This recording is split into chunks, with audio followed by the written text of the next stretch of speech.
I'd like to call the hearing to order this morning, and certainly want to thank our panel of distinguished witnesses. I'm not going to introduce them at this time, but right before your opening statements, I will introduce each one of you, and each one of you will be given 5 minutes to make your opening statement, and then we'll have an opportunity to ask questions. Today's hearing is entitled The 21st Century Electricity Challenge, Ensuring a Secure, Reliable, and Modern Electricity System.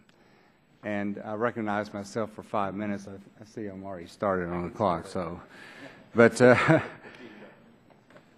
as we all know, the U.S. was the first nation to electrify, and our system of generation, transmission, distribution, and related communication remains the best in the world.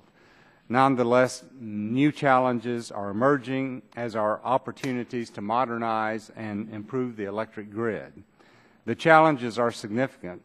Much of our grid is outdated. In fact, I think I remember in someone's statement, 70% of our grid is over 25 years old. Coal-fired generation facilities are shutting down at an alarming rate. Reserve margins are inadequate in several regions. Intermittent and remote renewable capacity is coming online, and cyber threats pose a growing concern. Those are some of the challenges, but we have many opportunities also. Utilities are planning to invest more than $60 billion in transmission infrastructure through 2024 to modernize the nation's electric grid, while abundant fuel resources and advanced generation, storage, and distribution management technologies can help modernize and diversify the nation's power portfolio. Further, big data, energy analytics, and new information technologies offer a diverse suite of novel products and services that can identify and mitigate inefficiencies in the electricity supply chain while helping utilities meet changing consumer expectations. So we have many opportunities, and that's why we want you distinguished gentlemen here today to give us some insights on opportunities for the future. With that, I'll yield back the balance of my time, and Mr. McNerney, I will recognize you for a 5-minute opening statement. Well, thank you, Mr. Chairman. Hey, this is a really exciting hearing. It's an area I care a lot about. You know, the American grid is one of the great engineering challenges of the great engineering achievements of the 20th century. It has provided us reliable electric power. It's helped our industry grow. And yet, today's hearing, we're going to get a look at what the 21st century grid might look like, but also what the transition between where we are today and what the 21st century grid is going to look like. It's going to be an opportunity and some very big challenges. Some of the factors that I want to bring to our attention are coal is still our #1 energy producer, produces about 38% of our power, and to the chagrin of some of our colleagues, that number is decreasing over time. Natural gas is our #2 electric energy supplier, and that's growing rapidly. There's some challenges with natural gas. We have the distribution challenge, especially in New England states, but the price of natural gas is going down or is low now because of all the abundance of natural gas. So it's a real opportunity for us. Nuclear is #3, and I think nuclear is kind of stagnant right now. That may change over time. And fourth, renewable energies is growing rapidly, but it's only 13% of our capacity, and that includes hydro. So we have, with renewable energy, there's cost competitiveness. We can produce renewable energy pretty cheaply now, but we can't dispatch it. It's not going to be there necessarily when we need it. So there needs to be some account taken to that when we integrate renewables into the grid. But if you look at what's happening, California is going to require 33% nuclear power by 2020. So we have to rise up for this challenge. We also have the specter of climate change sitting there in front of us. It's going to require us to reduce fossil fuels, but it's also going to require us to increase efficiency. We have a need to make our grid more resilient. We're seeing that with our bigger storms now. We also have physical and cybersecurity. We want to make sure that our grid is strong and safe. If there's physical attacks, if there's cyber attacks, if there's storms, if there are earthquakes, whatever the nature throws at us or whatever our fellow human beings throw at us, we have to be able to maintain our grid. So this is a pretty big challenge. There's big opportunities. I just want to tick off some technology. Some of these I don't even understand myself. We have the automated circuit breakers and feeder switches. That's going to allow us to switch problems. It's just like a transistor in a radio. I mean, it's going to allow us to switch back and forth, and that gives us quite a bit of flexibility. There's mapping systems that allow us to stop the grid problems from spreading from one part of the nation or one sector to another. We have load management tools like negawatts that are being adopted in San Francisco. We also have smart meter technology, which I helped develop for a period of years in California. So there's a lot of technology out there. But a big opportunity is if we can provide cheap power for our customers, then manufacturing is going to be able to continue to grow and thrive in this country. And without it, we're going to be hamstrung. So this is a big challenge for Congress. It's going to require continued investment and commitment in Congress and in industry. We need to understand the big picture challenge before we do anything drastic here in Congress. We need to understand the engineering challenges. We need to put money out there so that the engineering challenges can be met. We need to incentivize that. We need to make the investment. And that means investment here in Washington, but it means also investment in our states, and it means investment by private investors.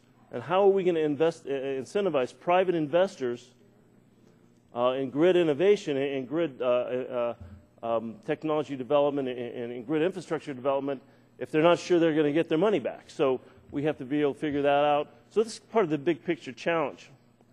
But my colleague Renee Elmers and I have started the Grid Innovation Caucus, and that's giving us here in Congress, several members that are interested in this area, an opportunity to talk about some of these issues. So, and think about the big picture. I do have a story from my past when I developed wind energy technology. I started in the business in about 1980 when the industry was just at the beginning. And, you know, we went out there and we got an investment from some folks out there. We designed a wind turbine from a plain piece of paper. It was a wonderful experience. We put it up in the hills of New Hampshire, turned it on, had all the investors come out, turned on, and then things started turning. The blades all flew off, and everyone had to run for cover. But, you know, the investors stuck with us. And year after year, we put a little bit more understanding in the blade roots, in the foundations, and in the transmission, and all the engineering parts of that machine. And now, because of that kind of work, wind energy is very cost effective. It's growing very rapidly. So you got to make the investment. You got to stick with it. If you do, you get rewarded. So that'll be my opening statement, Mr. Chairman. I yield back. Mr. McNerney, I'm glad to see you so enthusiastic this morning. So, you know, I want to also give a warm welcome to our former Secretary of Energy, Spence Abraham. Appreciate your joining us today very much. And Mr. Bass, Charlie Bass, a former member of this committee. We appreciate him being here as well. Our chairman, Fred Upton, is going to be a little late arriving today, so at this time I'd like to recognize Mr. Pallone for his 5-minute opening statement. Thank you, Mr. Chairman, for holding this hearing on the future of the grid. I don't know if I can be as energized as Mr. McNerney, but I did notice how energized you were, and I was happy to see it. The National Academy of Sciences has referred to the U.S. electricity grid as the greatest engineering achievement of the 20th century because it delivers critical energy services to consumers in an instantaneous, affordable, and dependable manner. In fact, as a society, we have come to expect that every time we flip the switch in a dark room, light will appear. But our grid is changing as we speak. There are ever-growing demands on the grid to power our new technologies, to accept new forms of generation, while at the same time conventional attacks, cyber attacks, climate change, and other new threats require the grid to become more resilient. And the grid is now the subject of almost constant innovation and entrepreneurship, as well as many of our witnesses are going to attest. How we unleash that innovative spirit and at the same time ensure overall system reliability is the challenge for the grid of the future. Fortunately, advanced technologies exist to address these challenges with substantial benefits for both the electricity sector and, in most cases, consumers. These new technologies are working smarter and promise electricity generation and delivery that is more efficient, economic, and environmentally responsive. And while this transition will not be quick or easy, our witnesses today make clear that the move towards smart grid technology is already here.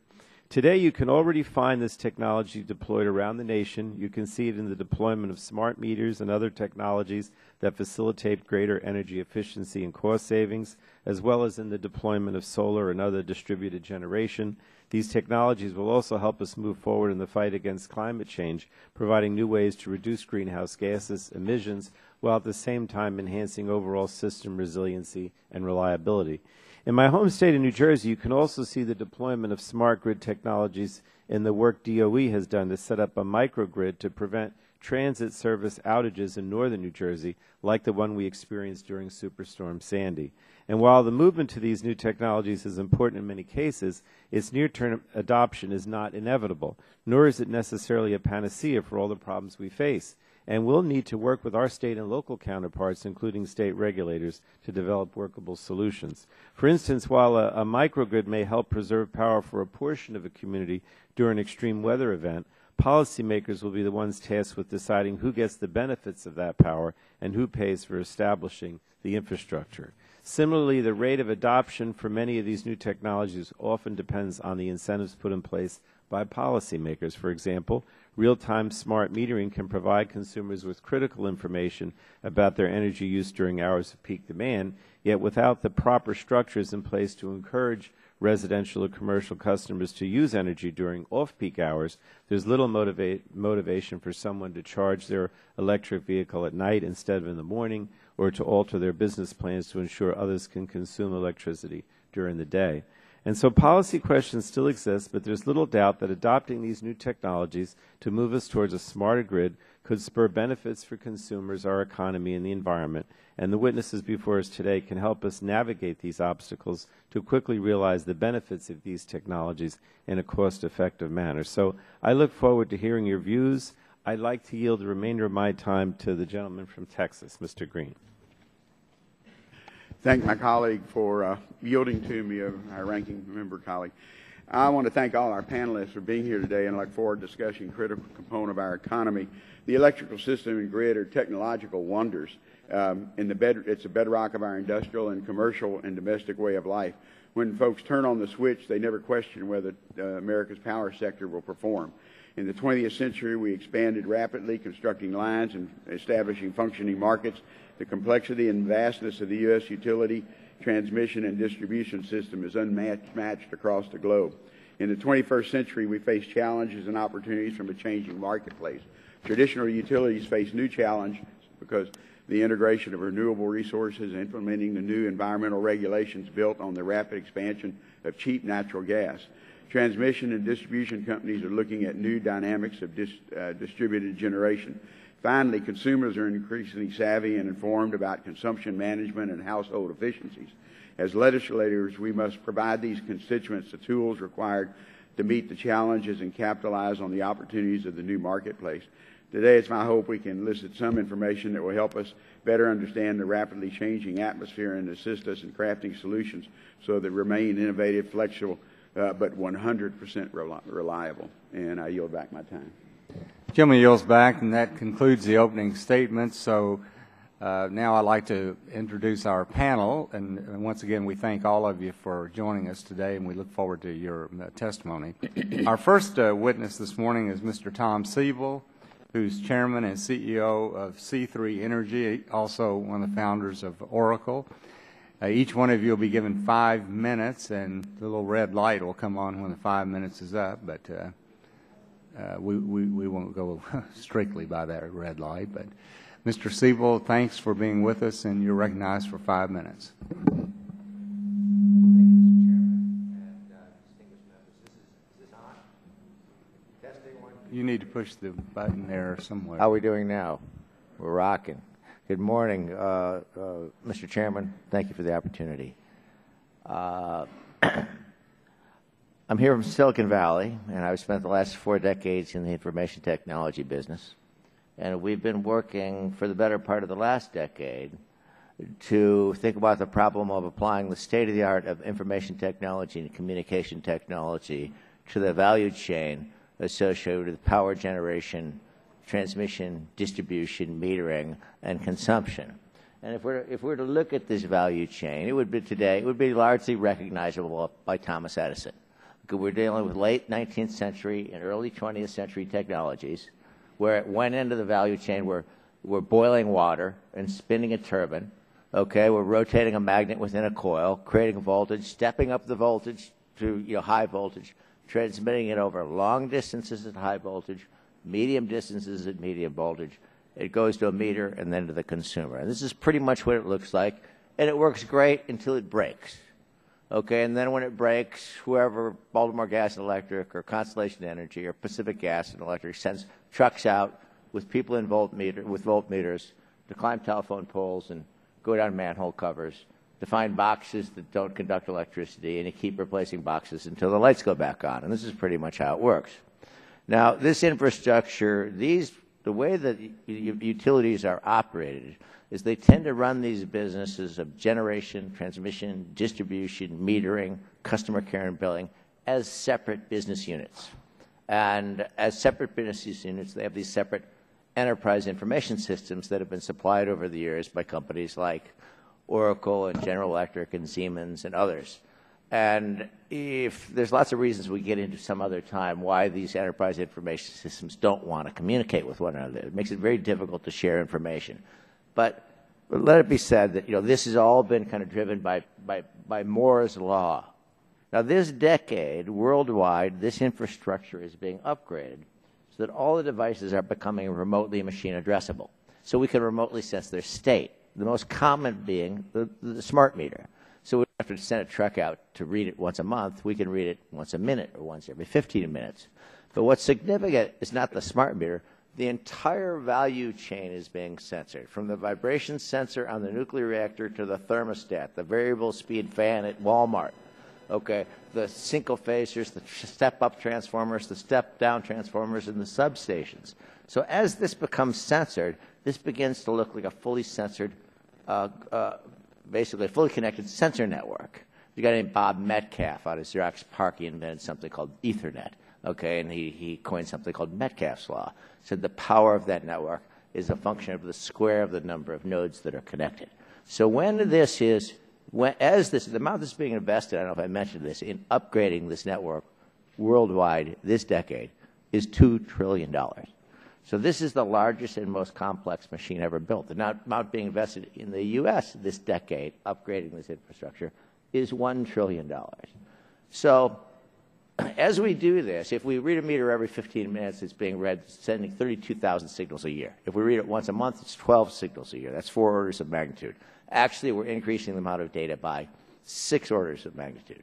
So we have massive amounts of data that's being collected. And so what we can do now is we can apply the sciences of big data, cloud-scale computing, analytics, machine learning, and these new social human-computer interaction models to dramatically, to optimize the entire value chain to, if we balance volt-var, it reduces the amount of fuel that we need to generate by 8%. Okay, if we use these technologies for predictive maintenance, we can replace devices before they fail, dramatically increasing safety, increasing reliability. We can, increase the security of the infrastructure, and oh, by the way, we can reduce the environmental consequences of the value chain by, say, order of 50%.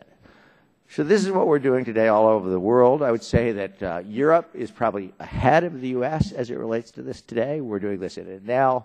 Enel, putting this into perspective, is a company based in Rome. They have 67 million meters in 40 countries. And so they're a 100 billion euro company. It's a utility roughly the size of the U.S. market. And there we're aggregating, I think, 7 trillion rows of data into an 800 terabyte cloud image. We process these data at the rate of 800,000 transactions per second. Okay, apply machine learning to optimize the value chain. And the economic benefit to Enel to do this across the world is 6.3 billion euros a year.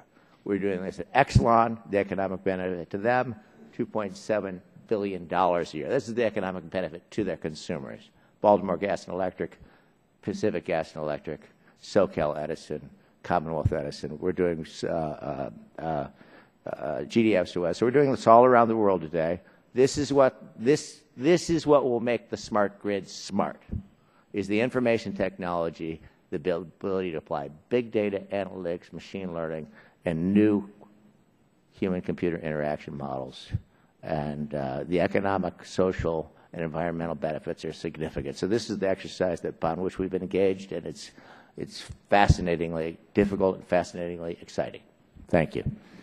Well, thank you very much. And our next witness is Mr. Dean Kamen, who is the founder and president, inventor, and also, but he's the founder and president of DECA Research and Development Corporation. And Mr. Kamen, thank you very much for joining us, and you're recognized for 5 minutes. Thank you, Mr. Chairman. And turn the microphone on.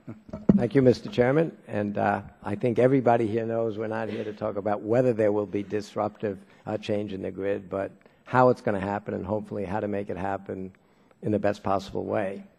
Though we're here to talk about energy, I'm a technology guy, and I thought a very quick review, and it'll be a very quick review, of a few other industries that were dramatically transformed at the intersection of new technologies that were properly embraced to take over from old systems that suddenly seemed inefficient and terrible. So, as an example, I'll give you computing.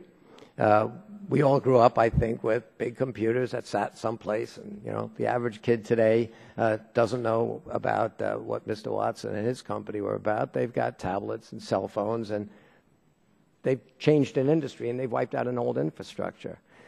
There were, interestingly, 3 major infrastructures that were built in the 1880s, were established in the 1880s: photography, communications, and energy. So quickly looking at this one, Alexander Bell in the 1880s decided we could let everybody talk to everybody. All you needed was a wire from your ear to anybody else's ear, and it took about 100 years to build out that massive infrastructure. Then a technology came along that was really neat. Most kids don't know that a house has a phone. You have a phone. And technology like wireless and cellular and fiber optics have just transformed the communication industry, I think, we would all agree, for the better. Photography, again, in the 1880s, it was a wonderful thing. We all remember our Kodak moments. We remember we could get that stuff actually developed in only one day. You ask the average kid for a selfie today, they don't know what film is, and the Kodak moment is, Kodak is history. It's a memory. So it's because technologies came along that were just breathtakingly better. What about energy? That's what we're here to talk about. Well, in the 1880s, there was this guy Edison and Tesla, and they gave us big centralized plants, like Ma Bell, like photography. What do we know about that great model that we've already heard is from virtually everybody up there, and the first speaker, it's a 150-year-old architecture. What do we know about it? Is it ready for disruption? Well, it's old, it's inefficient, it's unreliable, it's expensive, and it's dirty. Quick facts about what the grid is today. We have about 1 terawatt, 1,000 gigawatts of production capacity at an average of $1 a watt to produce that. That's $1 trillion in generation assets. Well, more than 50% of that stuff is 30 years old, and if you only replace the stuff that's that old at $1 a watt, it's $500 billion. Once you make that energy, you got to move it. And you just heard, at high voltage transmission lines, they cost about $1 million a mile. And oops, sometimes they're not quite what we'd like them to be.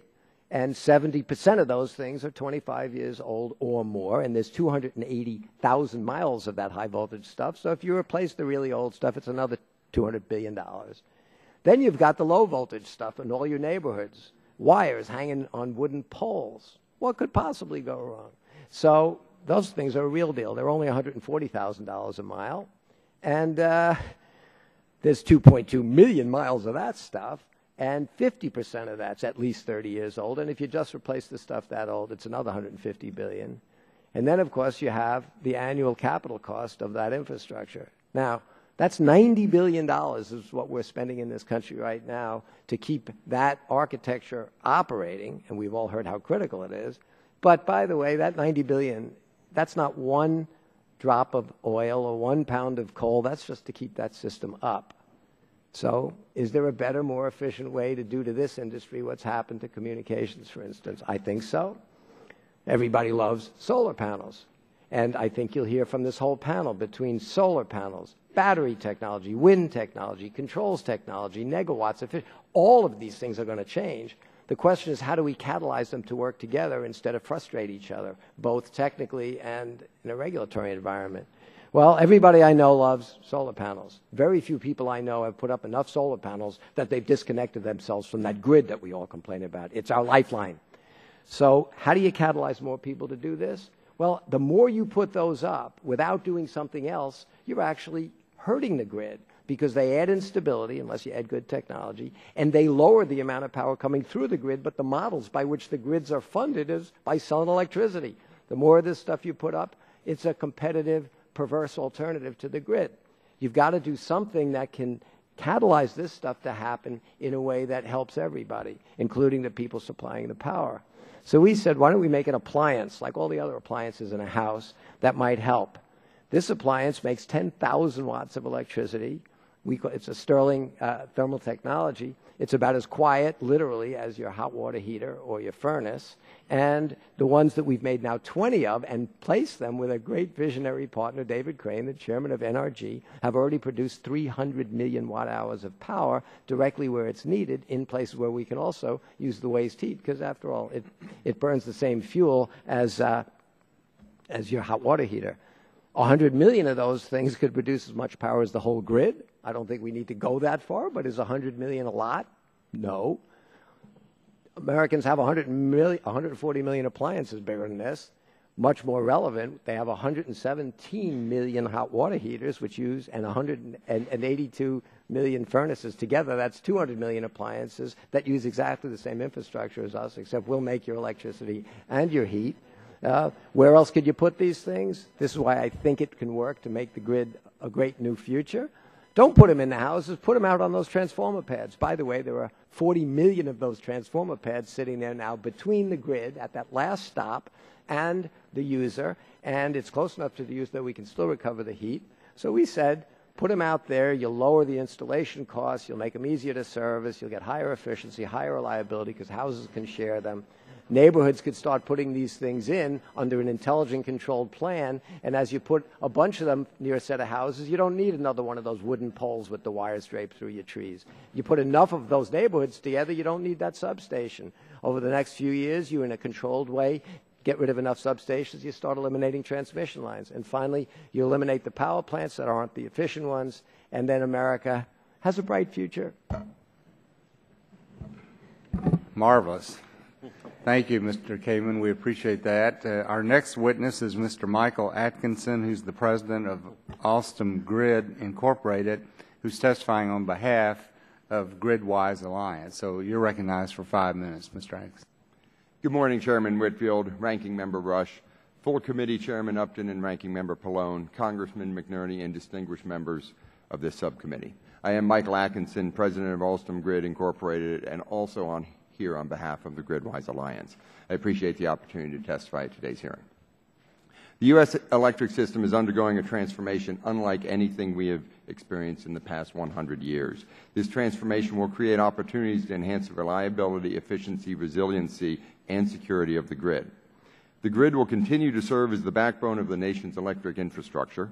It will enable innovation to flourish in the supply and demand of electricity across the transmission and distribution networks, all while continuing to provide safe, affordable, reliable power. The future grid will optimize the management and operations of the entire electric system value chain, which includes power generation, delivery, and consumption. For example, new smart grid technologies help to enhance situational awareness, prevent outages, accelerate restoration, and in the case of extreme events, and also integrate distributed energy resources. In addition, other technologies, other related technologies and capabilities such as energy storage, power electronics, and microgrids will also improve the performance of the grid. The Electric Power Research Institute has estimated that the total benefit of smart grid is in the trillions of dollars. More importantly, for every dollar invested, $2.80 to $6 in benefits are realized. Gridwise and DOE's Office of Electricity worked with hundreds of public and private stakeholders to develop a shared vision for the grid, which includes the following. The grid will be the key component of the future electric system. This system will include both central and distributed generation sources. Power and communications will flow in multiple directions. Residential, commercial, and industrial customers will use the grid in different ways, becoming both consumers and producers of electricity. This will help achieve the following three outcomes to accelerate the transformation to the 21st century electricity system. First, building on this shared vision, enable policies to ensure the markets, regulations, and new technologies are all aligned. Congress can exercise its leadership to facilitate ongoing and new public-private collaboration to achieve the grid of the future. Second, the pursuit of this future grid will continue to spur innovation and attract ideas, talent, and resources from a range of industries, and I think you only need to look to my right to see that. Third, create additional highly skilled jobs. The transformation of the grid will necessitate advanced skills to implement these technologies. In conclusion, we have an important opportunity to accelerate the modernization of our nation's electric grid. This will drive economic growth, strengthen our global competitiveness, and create highly skilled jobs. Action is needed now because this is a complex issue, and the technology and policy changes required could take years to implement. I want to underscore that access to a reliable, efficient, resilient, and secure grid is a major source of our nation's competitive advantage. Congress can play a key leadership role in facilitating the acceleration of grid modernization and ensuring that we maintain this competitive advantage into the future. Mr. Chairman, thank you for the opportunity to testify. I look forward to any questions. Thank you, Mr. Atkinson. And our next witness is Mr. Christopher Christensen, who's Executive Vice President, Alevo Energy. And you're recognized for 5 minutes, Mr. Christensen. Thank you. And Chairman Whitfield, Ranking Member Rush, and members of the committee, thank you for inviting me to testify on behalf of Alevo, Inc. You'll hear from me today how Alevo believes that energy storage will play a crucial role in ensuring a secure, reliable, and modern electricity system. Sorry, would you mind just pulling the microphone a little closer? Yep. I will also discuss how federal policymakers can help to accomplish this goal by reducing regulatory barriers to the development of energy storage to benefit electricity ratepayers and consumers. My name is Christopher Christensen, and I am the co-founder of Alevo, and I serve as the Executive Vice President of the Energy Division, which means I am responsible for all the energy daily activities, which include production design, business development, and sales strategies. I'm also overseeing the development of over 200 megawatts of battery energy storage projects, which we are implementing the next 12 months.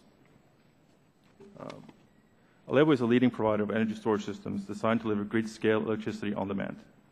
Alevo couples grid analytics with our innovative battery technology, the Alevo Grid Bank. The Alevo Grid Bank features a non-flammable, long-life inorganic battery that enables a new source-agnostic architecture for electrical grids that reduce waste, greenhouse gases, create efficiencies, and lower costs for the world's energy producers and their consumers. Our mission is to maximize the value, availability, usability, and cleanliness of electricity to better serve mankind and the environment. Alevo's manufacturing plant is located in the former Sigel plant in North Carolina, in Concord, in the district of Congressman Hudson. We're on track to employ 500 people in 2015, and we expect to employ over 2,500 by end of next year. We're also set up for significant growth, as Congressman Hudson knows, because we have a 3.5 million square foot facility that can, at full capacity, produce 16 gigawatt hours a year. Within the next 12 months, we are manufacturing and commissioning more than 200 megawatts of energy storage batteries. Alevo is building a vertically integrated manufacturing and deployment organization, creating a global energy storage business to work with the world's leading and largest energy companies. The electric grid is the only system of production that has not had a way to store its product efficiently. Energy storage changes that equation, allowing us to store that electric production and then use it when we need it, where we need it, and at the best price. Energy storage technologies, like the battery Alevo is manufacturing, will change the way our electric grid works to enable greater efficiency of our existing generation fleet by optimizing heat rates, reduce ramping, to allow for increased resilience and reliability of the system and to lower the cost of electricity for every consumer. Additionally, the increased efficiency provided by storage lowers emission and water usage, two important environmental benefits realized without adding cost to ratepayers. According to market research firm IHS, energy storage growth will explode from 340 megawatts in 2012 to 2013 to 6 gigawatts by 2017 and over 40 gigawatts by 2022. To put that in perspective, 40 gigawatts is equivalent to 40 new coal or gas-fired power plants, and it's enough power to power over 32 million homes for 1 hour. This explosion will create jobs in manufacturing, as with Alevo, right here in the U.S., allowing us to put our innovation to use to the benefit of the electric grid and consumers. As the theme of this hearing suggests, energy storage technologies like Alevo's grid bank will secure a reliable and modern electric grid. The 21st century grid will be exposed to increased generation from variable sources and also increased fluctuations in load. States hit by Hurricane Sandy, like New Jersey and New York, are already building these technologies into their resilience plans to ensure that emergency services are kept functional during catastrophic events. Even during ordinary blimps or outages, energy storage can help the system and its consumers ride through those events seamlessly. Southern California Edison recently issued a series of awards to accommodate local capacity requirements for their electric consumers. They were required to consider 50 megawatts of storage. Instead, they awarded 260 megawatts of storage, since it was competitive and provided the flexibility the utility needed for the system. As utilities and system operators consider their needs both now and in the future, and with the right policies in place, more and more energy storage will be deployed, decreasing the perceived risk in new technologies and reducing the cost of those technologies through increased scale. Alevo is positioned to drive down those costs even further with manufacturing hundreds of megawatts of energy storage capacity in the first year alone. One key policy that this committee can change is to reduce regulatory barriers for energy storage facilities, including exemption from federal and state regulations, in the same way those barriers are currently reduced for qualifying cogeneration facilities. Congress could also ask FERC to evaluate the value generated by energy storage and ensure that FERC's current policies recognize and reward those values. I look forward to addressing any questions the committee has about Alevo and our innovation or about energy storage technologies more generally. And thank you for the opportunity to present this testimony. Thank you, Mr. Christensen. At this time, I'd like to recognize Mr. Joel Ivey, who's General Manager of Lakeland Electric, who's testifying on behalf of the American Public Power Association. You're recognized 5 minutes. Thank you, Mr. Chairman. Good morning, everyone. I bring you warm greetings from sunny Florida. The American Public Power Association, based in Washington, D.C., is the national service organization for the more than 2,000 not-for-profit community-owned electric utilities in the United States. Lakeland Electric in Lakeland, Florida, is an APPA member serving approximately 122,000 customer accounts in Central Florida for the past 110 years. Like other public power utilities represented by APPA, Lakeland Electric was created to serve the needs of its local community by providing low-cost, reliable electric service on a not-for-profit basis. Public power utilities have been improving our grid-based technologies for some time now. As fiber optic systems started to become more prolific, the application of smarter tools and equipment became truly viable. Together with newer wireless technologies, we have been able to greatly expand access to information, perhaps like never before. I will discuss initiatives being initiatives being undertaken nationwide by public power utilities related to grid innovation, but focus the bulk of my testimony on what Lakeland Electric has done and why. I'm defining grid innovation as including deployment of smart meter technologies and communication systems to support those and other technologies, deployment of distributed generation, or DER, distributed energy resources, including storage, increased real and near-time real-time monitoring of power systems, which enhances situational awareness and management of the big data being accumulated through the use of smart grid technologies. In addition, I want to discuss briefly some of the challenges to deploying these technologies, including cybersecurity. So the deployment of AMI, or automated metering infrastructure, is significantly more mainstream than a decade ago. It has become almost the default choice for upgrades to meters, leaving only the question of using fiber or wireless, or in Lakeland's case, both. This effort was kickstarted with federal grants and loans, of which my organization was a proud recipient. In fact, we completed our deployment in 2013 and are now offering customer access to their information via our web portal and have some creative alternative rate programs for early adopters to use to save money and energy in their homes and businesses. The APPA and Lakeland are generally supportive of distributed energy resource technologies such as rooftop solar, but the concepts of rate programs that will continue to spur this investment while allowing utilities recovery of our fixed costs is among the fastest growing issues in our industry. Excuse me. Net metering in some locations such as Lakeland provides a customer a credit based on the full retail rate, which may allow customers to reach a net zero bill on an annual basis. Changes to our rates must not punish the early adopters who invested in older, more expensive solar technologies. At the same time, it must assure utilities of proper revenue to recover the cost of our poles, wires, and generators. This rate design issue is going on appropriately at local and state levels across the country, including in Lakeland. Regarding distributed energy resources, utilities are also concerned about customers having access to good information that allows them to make sound decisions without future regrets.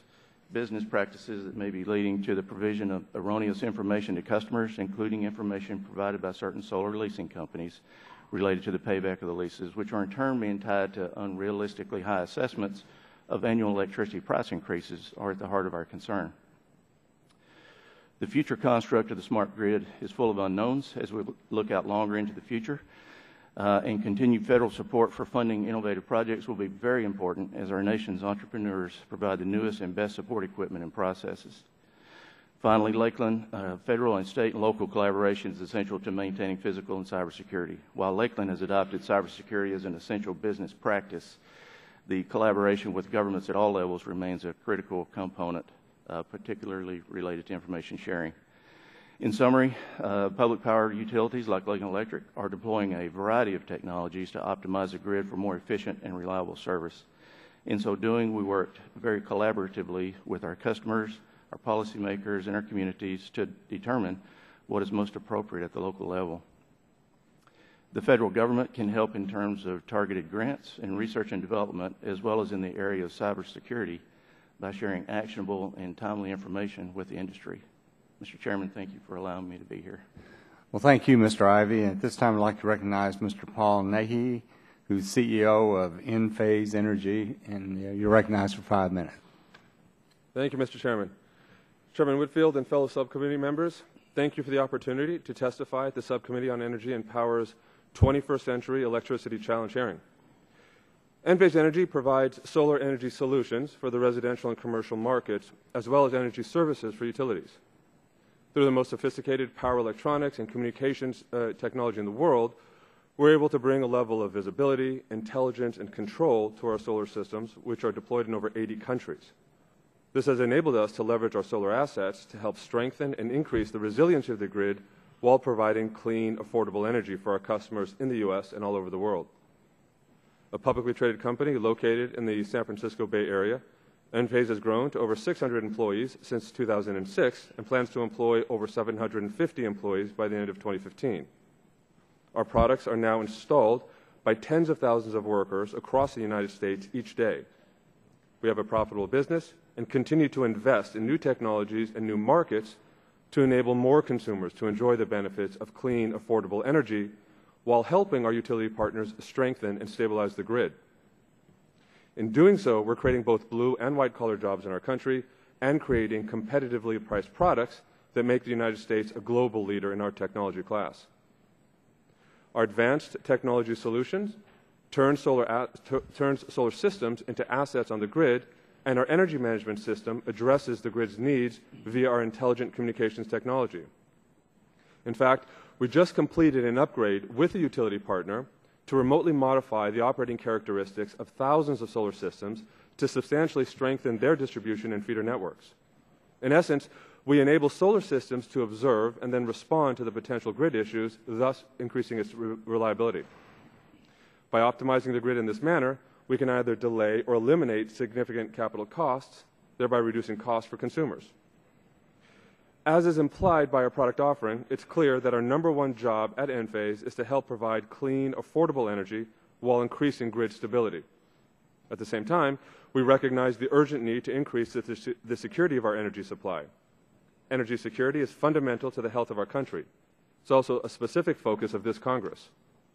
It must be recognized that new, clean energy resources can play a significant role in enhancing our energy security. Solar and wind are abundant and limitless, and it is our responsibility to harness these resources responsibly. That said, Enphase and others in this new energy economy will play a fundamental role in ensuring the energy security of our country. The technologies we develop leverage years of innovation in the semiconductor and information technology markets and include many of our own advances. Because of this, each system we ship is embedded with the most advanced security protocols and can be remotely updated as necessary to prevent new cyber threats.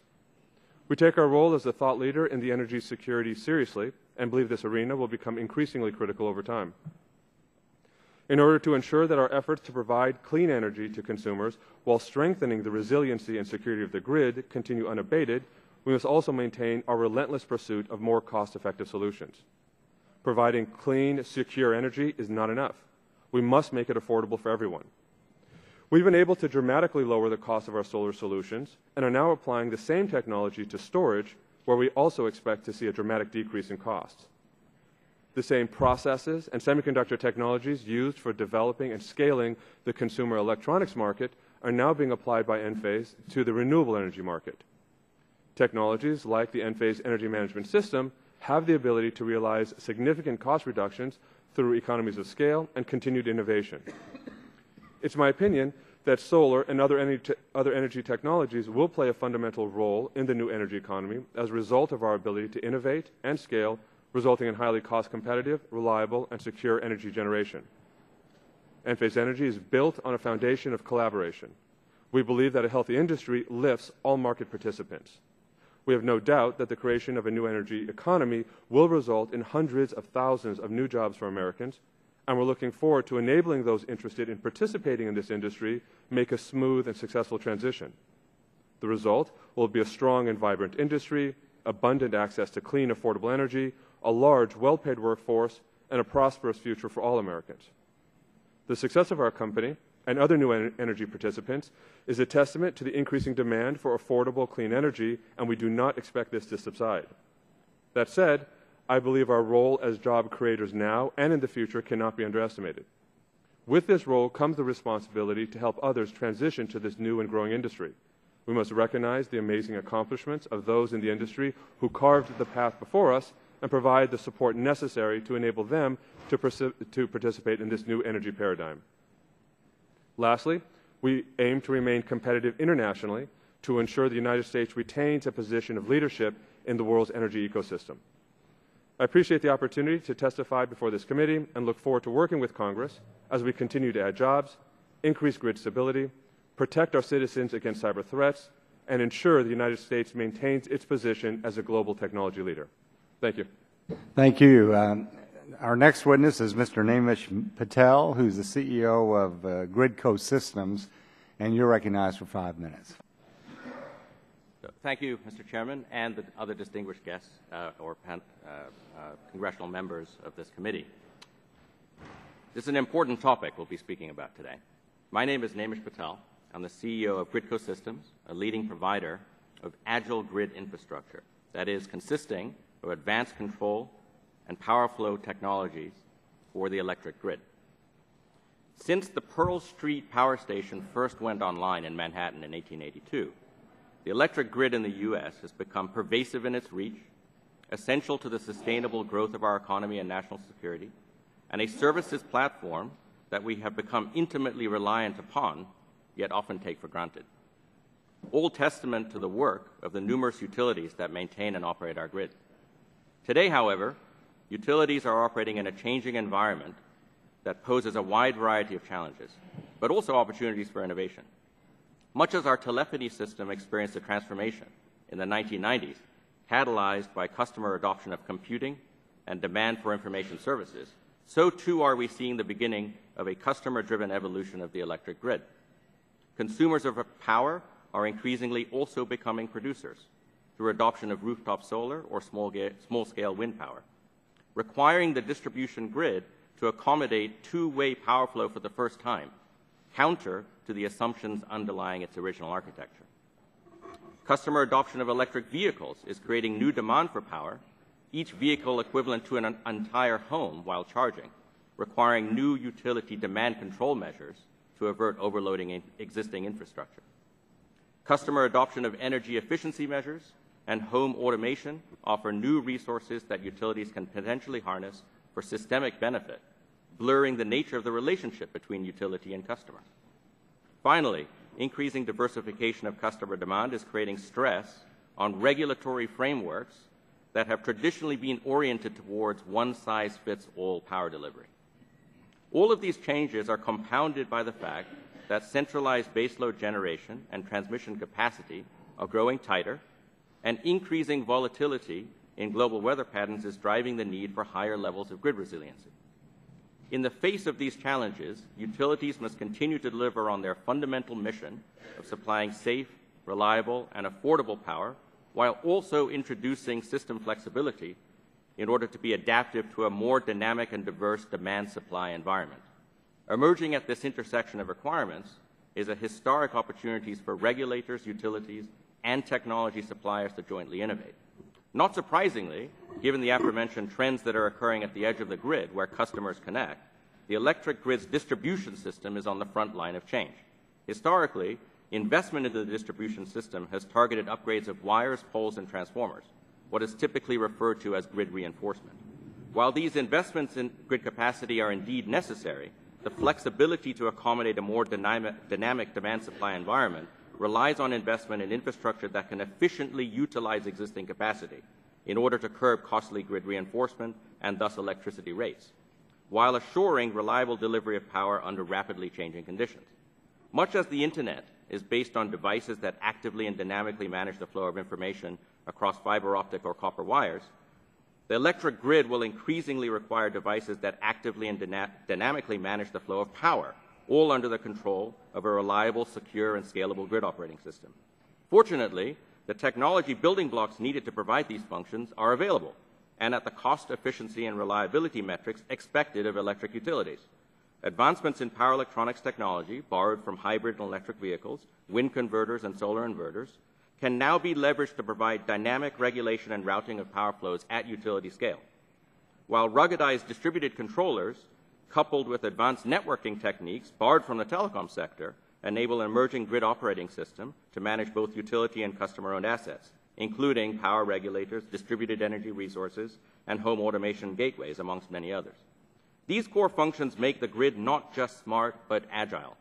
It is brains and brawn in combination, or smarts in conjunction with action, that underlies agility, and most importantly, provides for a strong standalone business case. We at Gridco Systems are singularly focused on providing these essential building blocks of the agile grid. We are working with utilities throughout the nation and deploying our Empower solution to address the challenges of today while providing the foundation to adapt to the changes of tomorrow.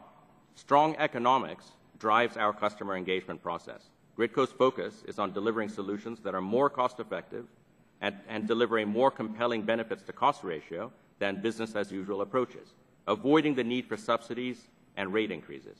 As such, many utilities are able to leverage existing budgets to implement our solutions to address DER integration, increase asset and capacity utilization, improve energy efficiency, and deliver higher power quality, all justified on the fundamental economic benefits rendered.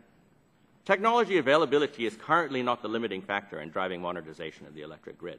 Missing are the financial incentives for utilities to invest in new technologies to address diversification of customer demand. And to be clear, I'm not suggesting the use of subsidies. The cost of service-based regulatory compact that has guided the evolution of the distribution system since the Public Utility Holding Company Act of 1935 has proved highly effective during times of simultaneous load growth, relatively uniform customer demand, and increasing economies of scale and supply. Such macroeconomic conditions, generally present from the 1930s to the 1980s, maintained low electricity rates and reliable service for end customers, while strong predictable returns for investors. Over the last 2 decades, however, average load growth in the U.S. has slowed, becoming less coupled to GDP growth, owing in part to the adoption of energy efficiency measures and also to an increase in the service orientation of the U.S. economy. Nevertheless, the reliable operation of the electric grid is as critical as ever to those customers, to our growth of our economy, and as such, continued investment is essential, but without rate increases for those customers whose use of the grid has not changed. After all, changes in customer use of the electric grid are by no means universal, at least at present. Customer adoption of rooftop solar, energy efficiency measures, and electric vehicles tend to be highly demographically correlated.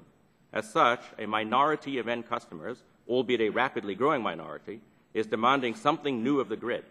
Yet the costs to accommodate them are socialized across the entire customer base under current regulatory structure.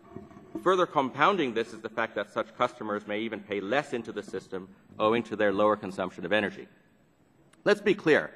We want the grid to accommodate these customers. Their behind-the-meter investments are driven by basic economics that are only getting stronger. However, the revenue a utility realizes from these customers must reflect the actual cost of service to accommodate them. Fundamentally, not all customers are alike, and electricity rate structures must not only start to account for diversification of customer demand, but indeed incentivize utilities to supply such demand. Conversations among state regulators, utilities, suppliers, and other stakeholders are occurring throughout the nation on how to evolve rate design to better align utility revenues with their underlying. Ms. Patel, I've let you go over almost 3 minutes, so would you conclude? Yes, sure.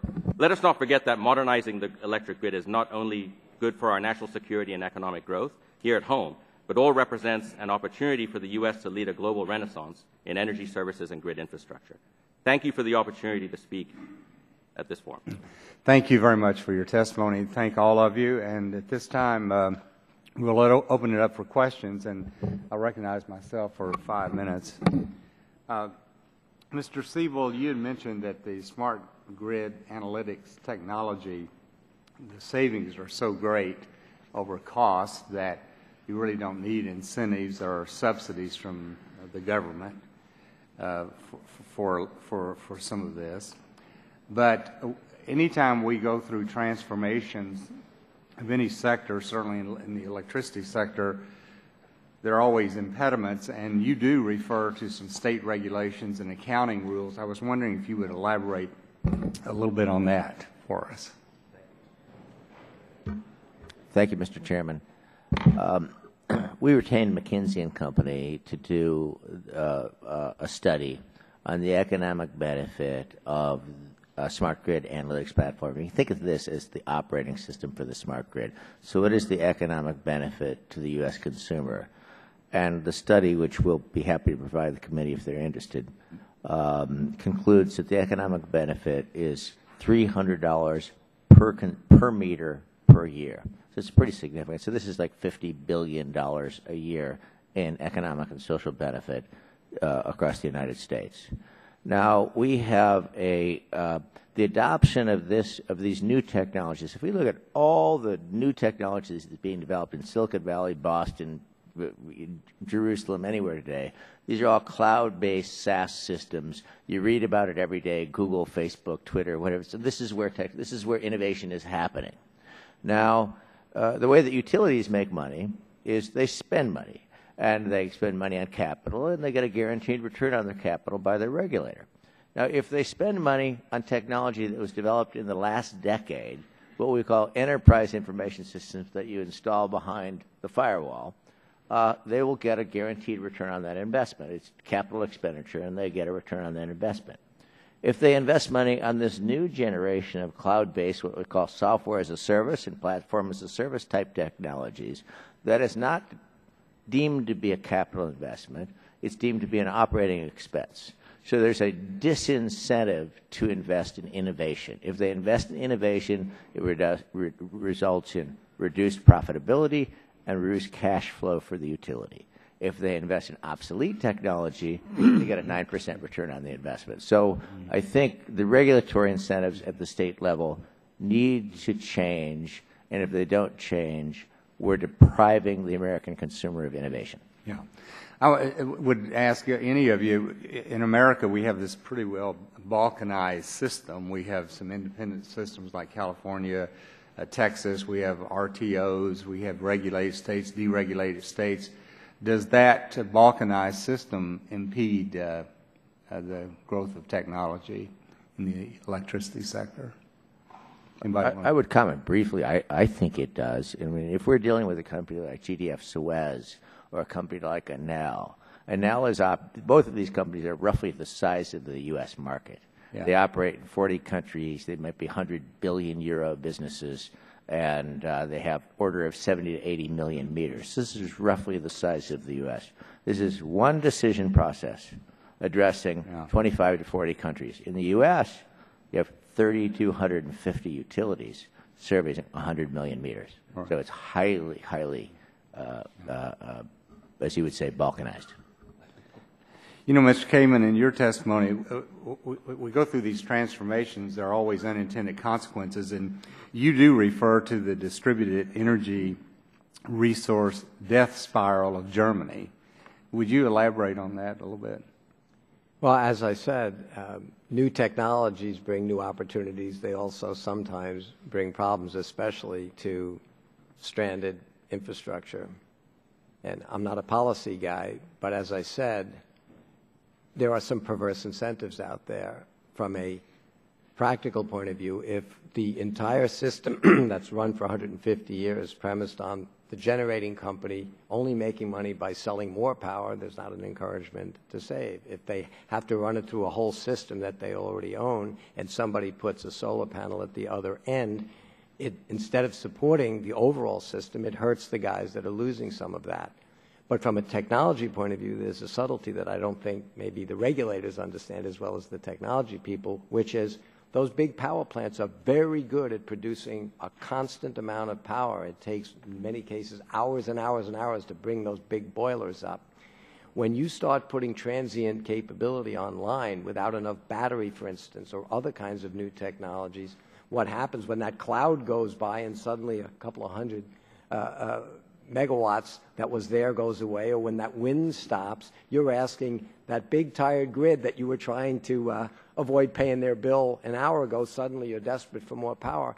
They have a tougher time reacting and keeping a stable grid with these other systems online than they had before, and they're making less money. In the case of Germany, the instability from a pure technology point of view, not an economic or financial point of view, but the instability induced in their large systems by all these new transient systems is making life difficult from a technology point of view, therefore making a reliability issue and a security issue, and I think we should avoid that in this country. You know, my time is out, but I did want to just convey one thing. I was talking to a CEO of a big utility company in California, and they were building some additional transmission lines underground, and he said that the cost for them per mile was $100 million, which that's a lot. This time I recognize the gentleman from California, Mr. McNerney, 5 minutes. Thank you, Mr. Chairman. I want to thank the witnesses for all your testimonies. Very good this morning. Mr. Kamen, I would just want to ask you a question here. What do you think the microgenerators that you discussed, I forget what you called them, what do you think they would do to the grid system, to the transmission system, to the traditional utility company? So one of the things I particularly think should be attractive about it, again, as I said before, almost all of the systems out there are presented, some it's true, some it's by perception, as a somebody wins, somebody loses alternative as we move forward. I think if you can make, for instance, these generators, which is what they are, that use a lot of the infrastructure, for instance, the largest buried infrastructure in the country that we don't need $100 million a mile for, is natural gas. And many, many buildings have buried tanks with oil, propane. If our device could be moved so close to where it's needed, but still on the energy producer side of that equation, still just outside the meter, then the energy producers could have millions of these small devices that they own and operate, because most buildings, and certainly Grandma doesn't want to become her own utility company because she has a solar panel. But if the utility companies and energy providers could compete with each other to have small units that are so close to the loads, they still get the full advantage of being a supplier of energy with just millions of little plants, but they get to avoid needing those transmission lines, distribution lines, substations, et cetera, that everybody's talking about being expensive, unreliable, and subject to issues. Right. Thank you. Nice answer. Mr. Atkinson, you said that the future will spur innovation and investment. How do you see it spurring investment in transmission systems, the future technology? Today, You're still not on there. Right. You did it for me. Today it is, thank you very much. It's spurring investment as we get a framework, aligning our market, our policy, our technology. Everything, lines up for companies to come in, drive solutions forward and invest. Again, as I point to the gentleman on my right, came from different places, have come into the grid and now are investing based on what exists today, based on the, again, the policy and the technology that's available today and looking forward into the future. Okay. Mr. Christensen, just sort of an estimate, if someone puts a solar system on their house, how much will the storage devices that you're talking about add to the capital cost? Will it add 20% to the capital cost in order to serve a good purpose for the homeowner? The direct cost on our unit, we do not approach the distributed solar household market. We see greater benefit of the grid-connected, bigger units. So you're not talking about a residential storage? We're talking megawatt scale. That's what we produce. Okay. We're producing them, in the multi-mega. Our standard building block is 1 megawatt hour, 2 megawatt units. Okay. So you don't want to answer that question for the residential?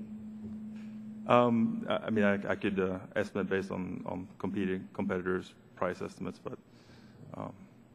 Okay, I'll give you a chance to answer that offline later.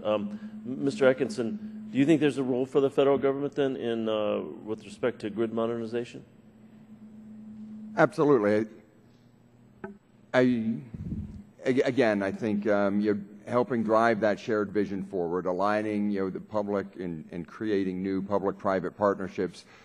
Today, companies like myself, we're working with the national labs, we're working with our customers, and creating, a more defined framework for that, I think, is a great job for the federal government to do, and that then allows the public and the private sectors to get together and fill out the space. Again, there is significant investment going on in the grid today, and it needs to continue. It will exist in the future. It is the backbone of what we do, and it needs to be utilized in different ways. So you see a significant role for the national labs then in creating this future? Oh, absolutely. I think the national labs, we're out, our technology center, our global center of excellence for grid technologies in Redmond, Washington. We have a very close relationship with PNNL. We work with several of the others as well. They have a different time scale that they look at. And it's great getting together with them and a customer who's doing things today, national labs looking out 3, 5, 10 years, us looking out 1 to 3 years, and merging that together and figuring out what's going to work, and then figuring out how to commercialize that. All right. Thank you, Mr. Chairman. I yield back. This time I recognize the gentleman from Illinois, Mr. Shimkus, for 5 minutes. Thank you. Sorry for bouncing back and forth. I have another hearing upstairs, and met with the funeral home directors, and so we're trying to do multiple things. Mr. Kamen, it's great to see you. Charlie Bass, it's good to see you. Secretary Abrams, good to see you back in the crowd. First Robotics, I'll do the plug, right? We talked earlier, so the championship is in St. Louis, Missouri, which is right across the river from where I live. We follow it very, very closely. Thank you for that, because it's gone not just in the high school, but in the middle schools and in the grade schools with the Lego thing, and our Christian day school that I graduated from, my wife teaches at, they're all in it, and it's a great thing that you've started, and I wanted to give that plug here. Also, I'd like to go on just the issue. I know you've got a great diverse background and as an inventor in the medical fields, insulin pumps, dialysis. Why are you interested in this energy debate? First of all, thanks for the plug for FIRST. You're all invited to our events. It's the bully pulpit. You got to use it when you get it, right? Well, we've got events in every congressional district, schools from every district. I hope all of you will get involved, but thank you for that. And also thank you for asking, because honestly, we did not start building our small power generation systems for the U.S. After all is said and done, we still have a world-class energy system. We've heard about that. I'm a member of the National Academies. We did determine a few years ago it was one of the great achievements of the last century. I started building these small boxes because there are 2 billion people around the world that have never used electricity. And I made a box of a similar size that would make clean water without a lot of other stuff. It didn't need filters or membranes or chemicals, but it needs a little electricity to run. And I thought the 2 most basic human needs around the world, water and power, ought to be available to everybody. And the rest of the world, they are going to skip over ever building a power grid, just the way they skipped over landlines for cell phone, for phones. And now most of the developing world has this productivity tool called a cell phone, but they don't have a grid. Our little boxes can operate remotely to make true microgrids. And in fact, we ran 2 villages in Bangladesh for 6 months off 2 of these boxes, and the only fuel that went into them was the methane coming off a pit full of cow dung. If we bring these things into production here, the U.S. could start supplying electricity to a couple of billion friends around the world. And I think last time you really testified was on that technology also, as I remember. Mr. Christensen, I was interested in your testimony, and of course, I'm from the coal part of the country. That's a big debate here. But you're this, as I understand it, the provisions of getting, we want to create efficiencies by our major generators, the baseload folks, and sometimes that goes up and down, and peakers come in. So just briefly, how do we segue your technology, and what is it again, and then how do you think it's being reviewed and accepted by our friends down the street at the Environmental Protection Agency? No, we actually have presented this idea to the EPA as well. Did that last April. And the concept is essentially coupled with baseload. You can optimize heat rates, basically have a unit that operates at constant output, almost like your car going down the highway at highway speeds, where your battery storage system handles the flexible components, and that's what the batteries are good at. They excel at responding quickly, fast, and accurately, and that's what batteries should do. And then you have a unit a generator that gets to be a generator and generates constant. And we've done a study that on the whole Western Interconnect that we presented to the EPA on that, and you can essentially incorporate storage and have the efficiency pay for the storage unit. Great, thank you. And I want to end up with Mr.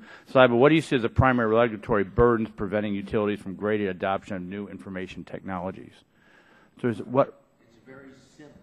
Can you pull that mic just closer to you so the transcriber, we want to take care of our friends down there. Testing, 1, 2, 3, we're on. Okay. Great question. The barrier is very simple. Okay, utilities get a return on things that are deemed to be capital expense.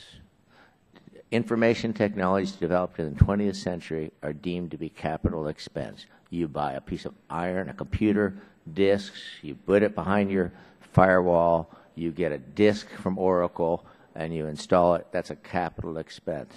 And they get a guaranteed return on those investments through your rate case, so you can pass it on through the rate case. Investments in the new generations of technologies that they never see and touch, these software as a service technologies like using Google or Facebook or Twitter, where nothing is ever installed, they get that is not a capital expense for accounting treatment, so they not deemed to be capital, so they cannot pass the cost on to the ratepayer. So it's deemed an operating expense, lowers profitability, lowers cash flow, major disincentive to invest in innovation, consumers, U.S. consumers deprived of all the innovation going on today. Yeah, thank you, Mr. Chairman. Sorry for going past. This time I recognize the gentleman from New Jersey, Mr. Pallone, for 5 minutes. Thank you, Mr. Chairman. I wanted to ask 2 things of Mr. Atkinson. First, you talked a lot about, and I wasn't here, so I have to apologize. I had to go to the other hearing. But you talked a lot about increasing reliability. What has industry been doing since the blackout in August 2003 that, went from Ohio to New York to improve the reliability of the grid, and where are there technology gaps at this point? There's been a lot of activity since 2003. It was a bit of a wake-up call. One of the things that spurred, honestly, was the creation of the GridWise Alliance. That's the reason it was formed, was to move forward and address these things. Another thing, people started paying a lot of attention to, as you looked at the root cause of why it happened, was situational awareness. We as a company came out with a product around situational awareness, letting people understand what's happening with the bigger picture and not just in the specific numbers and charts and graphs they are used to looking at. Since that point, us and, frankly, our competition as well, has driven that, situational awareness through all of the technologies that they have, making sure, again, that there is a bigger picture look at what is happening in the grid, not just right in front of me, but the potential ripple effects as it extends out from just my system. And then I wanted to ask you, with regard to Superstorm Sandy, my constituents and I personally endured Superstorm Sandy. And could you please explain whether and how we might avoid such severe and/or long-lasting power outages in future extreme events? I think it was about 2 weeks or so that we were out of power. What is being done now to prepare for future extreme events like that?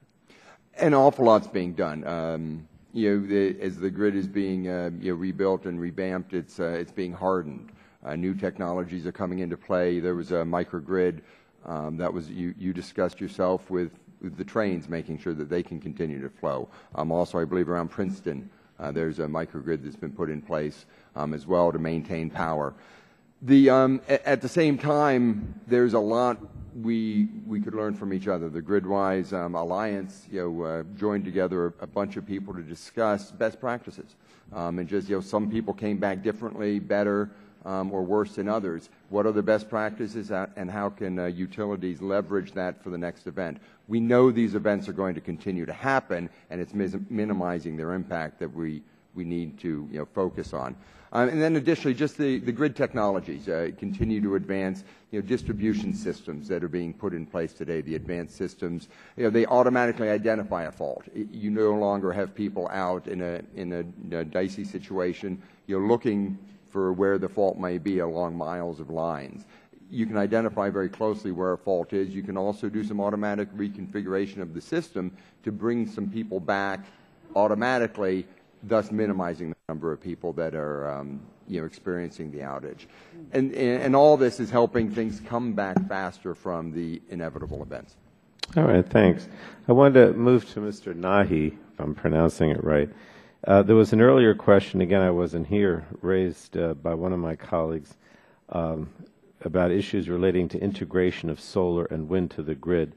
But to the extent there are truly issues there, aren't they easily dealt with? Could you just respond to that?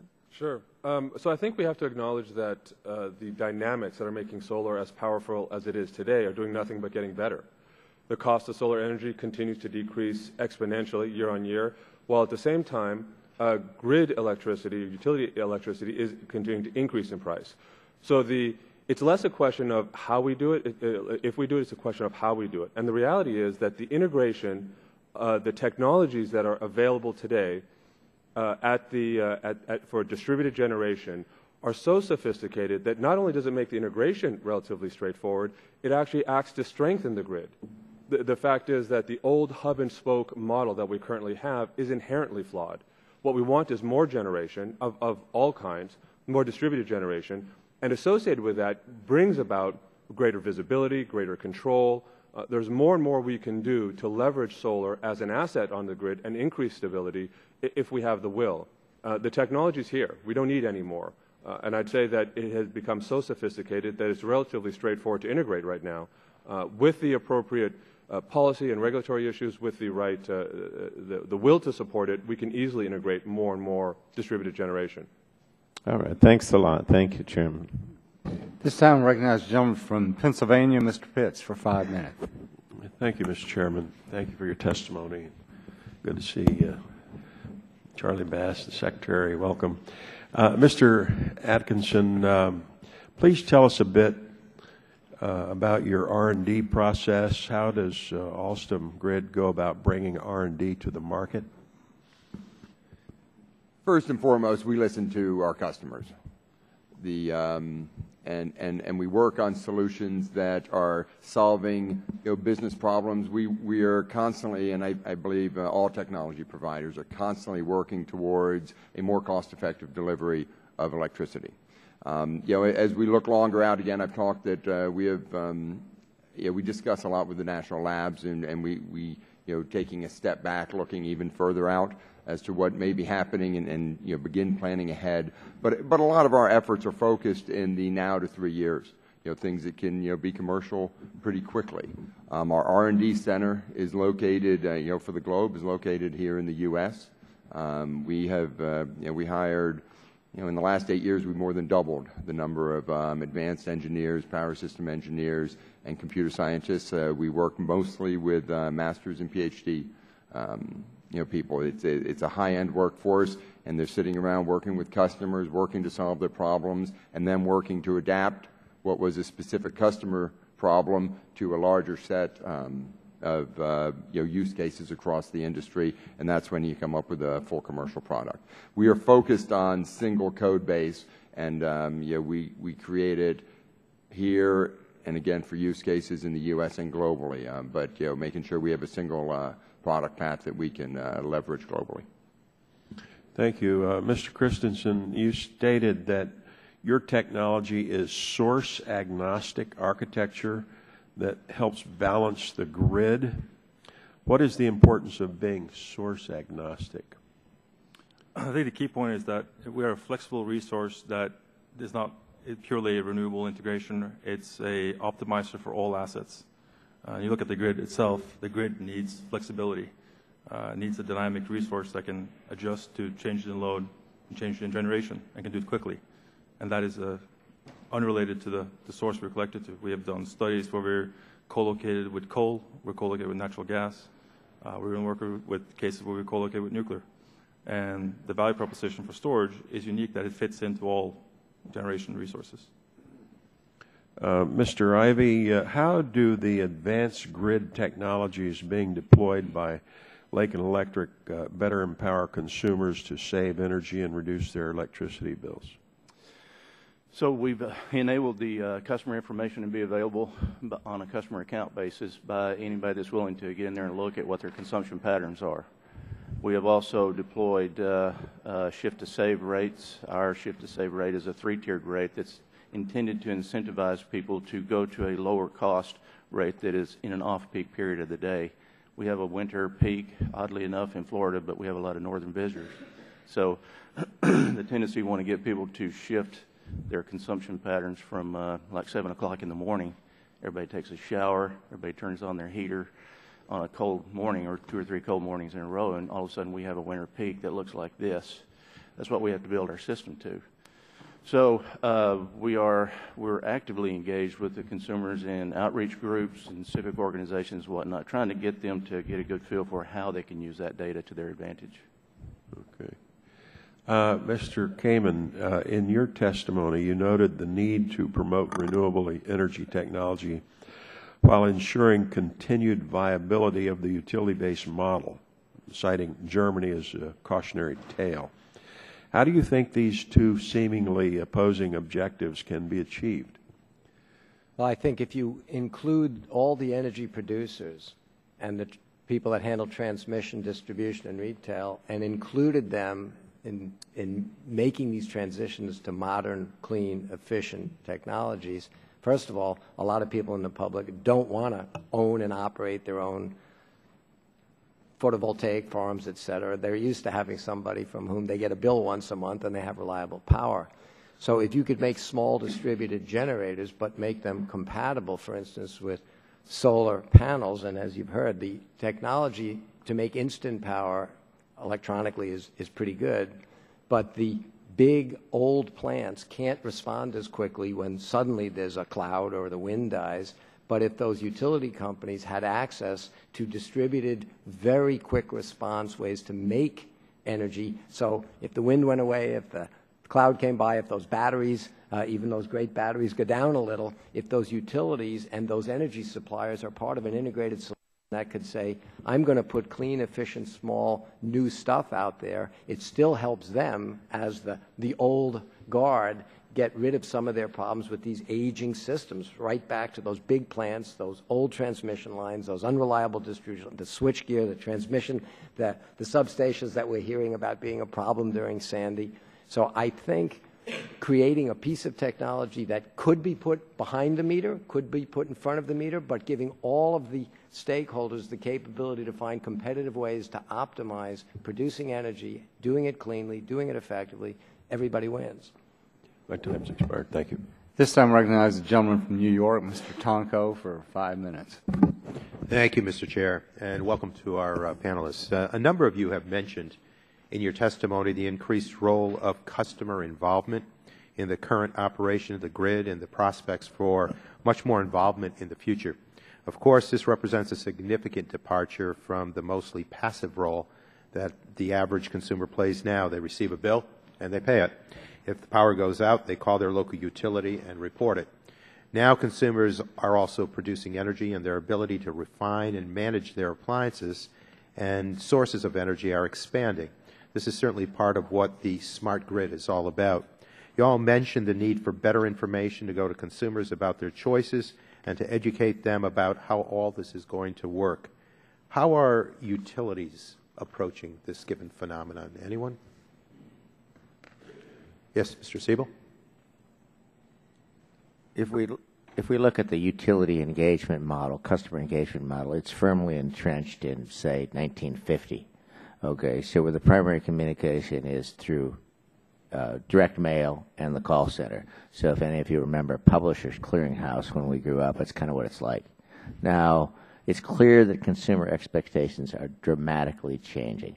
You know, with Uber and Amazon and Google, we can do everything in 30 seconds and 2 clicks.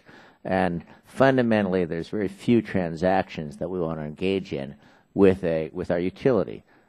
Pay a bill, question a bill, establish service, change service, hook up our PV array, whatever it may be. That's about it. All of those things are very time-consuming and painful transactions for a consumer to engage with. So we're working with, today, Northeast Utilities, Exelon, Commonwealth Edison, Pacific Gas and Electric, SoCal Edison, Enel in Italy, GDF Suez in Europe. And basically what is going on is applying the learnings that we've learned from Uber and Google and Amazon and applying that level of interaction to the customer engagement problem, so a consumer can basically do anything they want to do, you know, within a minute and just say 5 clicks. Mm-hmm. And so there's major investment going on in this. Much of it was driven initially by these state mandated energy efficiency mandates that are coming out of, I think, 39 states, where they have about almost $10 billion a year allocated for energy efficiency programs. But with, you know, fuel prices diminishing, those efforts are now being put to, you know, reinvent the customer engagement model, and we're working with utilities all over the world to do that. Well, I agree we need to provide sufficient engagement of consumers early enough in the process to get good input from them on the front end of program design. I would point out an issue we had in New York with rolling out smart meters. There were a significant number of consumers that strongly opposed having them installed because of a variety of concerns, including privacy. I would also point out that opening up the utility and the grid to a broader two-way conversation with customers presents both opportunities and problems in terms of computer security. I think with a much more dynamic and two-way role for the consumer and grid operations, we're going to need a more inclusive process to engage our consumers. Have any of you thoughts about what that might be in terms of engagement? Yes, Mr. Ivey? We're actually going through the throes of that in Florida. We have the Sunshine State has sunshine laws that allows everything to be done in the sunshine.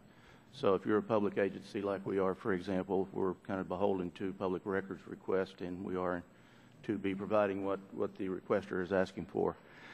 At the heart of kind of what you're saying with us is there's also information that we're keeping hourly information on metering data, things that can indicate whether or not people are home or not, closer to a real-time basis than just the monthly consumption information perhaps that they could get before.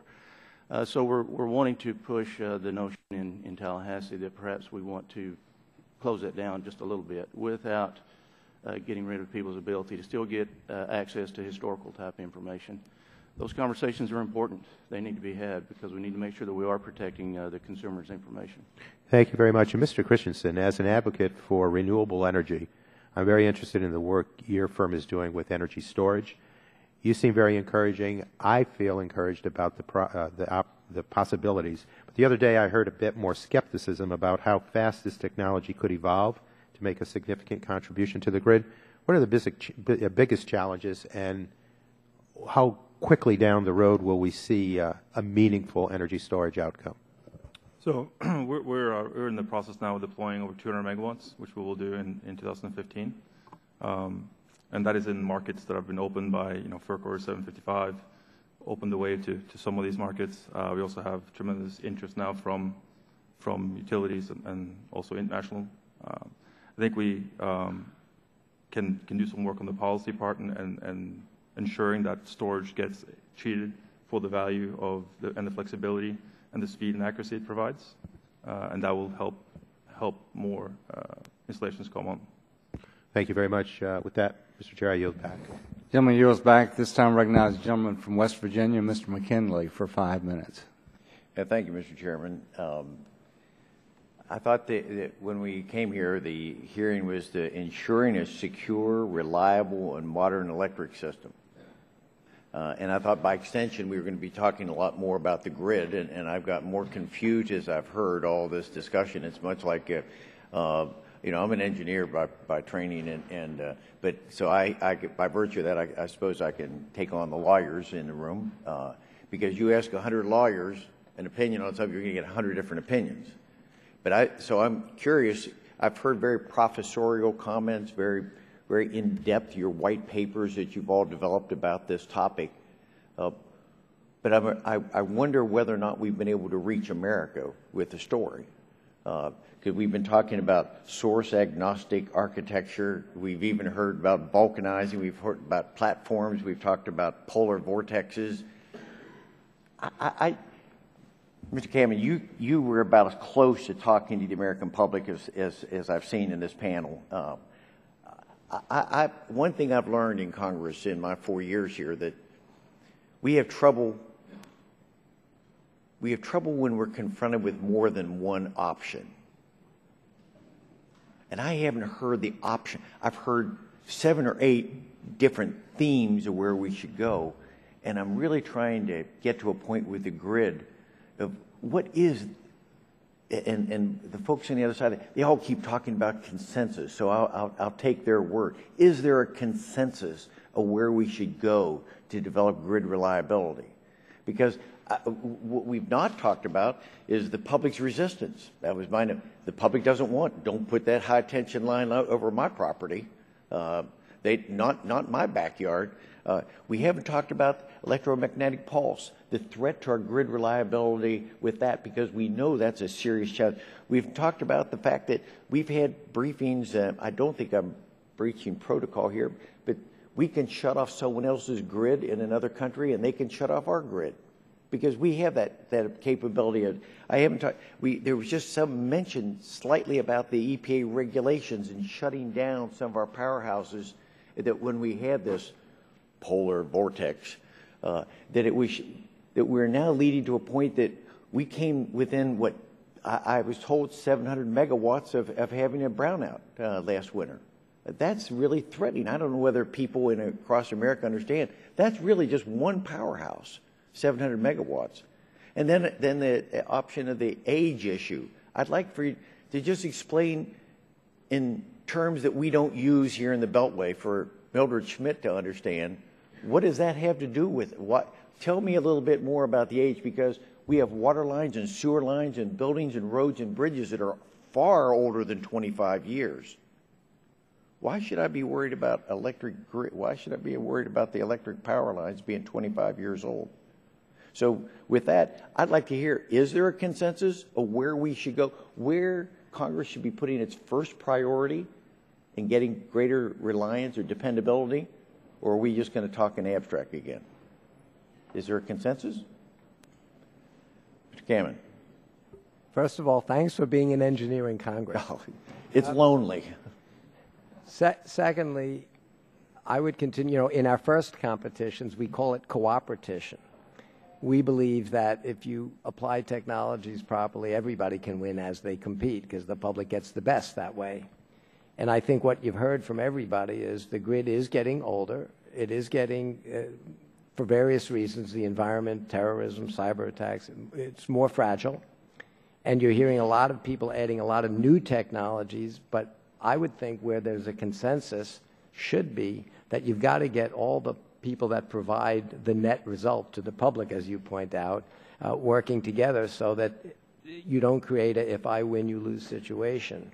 And the energy providers, the transmission or the generation, for instance, our partner for our little box is a major generator, NRG, yet they're now becoming one of the biggest suppliers of solar panels and working with us on these small distributed boxes. In one perverse way, you could say they're undermining their core business, but if you like they always say, the railroads went away because they thought they were in the train business, not the transportation business. And to your point, the public doesn't care about CDMA and TDMA and time division.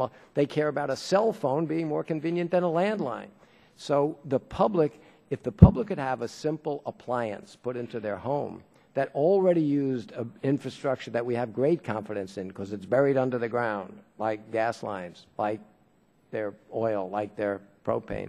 And it could be made to work in parallel with solar and wind and the grid because it sits at the intersection of all those things.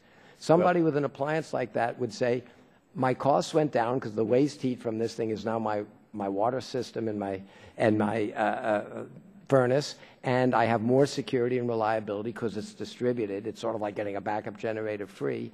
The people that run the grid and all the other systems win with it because it deals with transient problems. It's compatible with solar panels. It's compatible with batteries. It's compatible with the big producers. My time's expired, but I just, so for all, thank you for your comments. I'm going to ask if you could please, I don't have time. We're limited to 5 minutes here. So if you could please, each of you could, would you mind? I'd like to hear from you. What is the #1 thing we should do? If you could write that to me, I'd like, so that it's more direct. Instead of this abstract idea, let's get down to concrete where we can. And did anyone else want to briefly respond to that? You looked like you wanted to say something, Mr. Siebel. Yes, sir. I think the 800-pound gorilla in the room here is the cybersecurity problem. Yes. Okay. Now, every now and then, and this is an opportunity where the federal government can play a role. Right. So every year or so, we get the word out of Washington that this is a priority. The fact of the matter is any hostile government, okay, any 10 smart engineers from UC Berkeley, okay, could bring down the grid from Boston to New York, in 4 days. And this system is entirely exposed. And if you bring in the leadership from Homeland Security, DHS, in here talking what they will say and what I believe, before we really do something about this, we're going to have the equivalent of 9/11. There's going to be some disaster, and it's not going to be good, and it'll come from just some bad actor or some kids. And then we'll get serious and spend, $100 billion a year on it for 10 years and declare a war on whatever it is. Okay, but it is this system is so vulnerable and so fragile, and there is going to be a problem, and we are not going to be happy. And it's fixable. Right. Run out of time. So if you again, when you summarize, I'll be you happy. get back. Tell me what is that? I'll personally send you a letter, sir. And Mr. Patel wanted to make a comment. Yes. At a basic level, customers care about the cost of electricity and it being on when they want it. And for the variety of reasons we've discussed, we're at a point in the evolution of the grid where there's fundamentally two paths that utilities can go. One is to do what they've done in the past, which is to invest in wires and transformers and poles and grid hardening. Another option is to actually take a different path where the cost of upgrading the infrastructure can be lower. See, the challenge with the first path is costs are going to go up. That means your rates are going to go up. Investing in wires and poles is expensive. Now, with the technologies that we've all been discussing today, there is an opportunity for a much lower cost path. Now, the question is, why isn't that happening? Why are utilities not pursuing the lower cost path? And from my perspective, it comes down to incentives. You know, the regulatory compact that's driven decision-making at distribution utilities is not directly incentivizing them to take the lower cost path. Why? Because it is a little bit more risky, because of, you know, adoption of new technology is always somewhat risky. But also because there isn't a direct financial incentive for them to adopt something lower cost. And so, in my view, there needs to be a change, on a state-by-state basis, to the regulatory compact in so much as it relates to how utilities invest in a capitally efficient way, rather than just investing in capital. Okay. This has been referred to multiple times. And I think those incentives, once in place, the market and efficiency will naturally drive to an outcome that addresses reliability in a cost-effective way. Thank you, Mr. Patel. This time I'd like to recognize the gentleman from Iowa, Mr. Loebsack, for 5 minutes. Thank you, Mr. Chair. Thank you for having this very, very critical hearing today, and thanks to all of you for being here. I really appreciate this very much.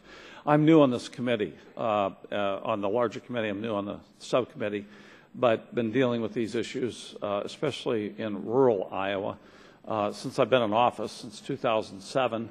Trying to get my head around all of this isn't all that easy, as you might imagine, as well, because all of you are kind of coming at this from different angles and what have you. But, you know, clearly the idea of the smart grid makes a lot of sense. The whole idea of an individual sort of having more control over how they use energy, the amount of energy they use. I mean, I get my, you know, monthly utility bill, and it tells you sort of in a macro sense how much I've used.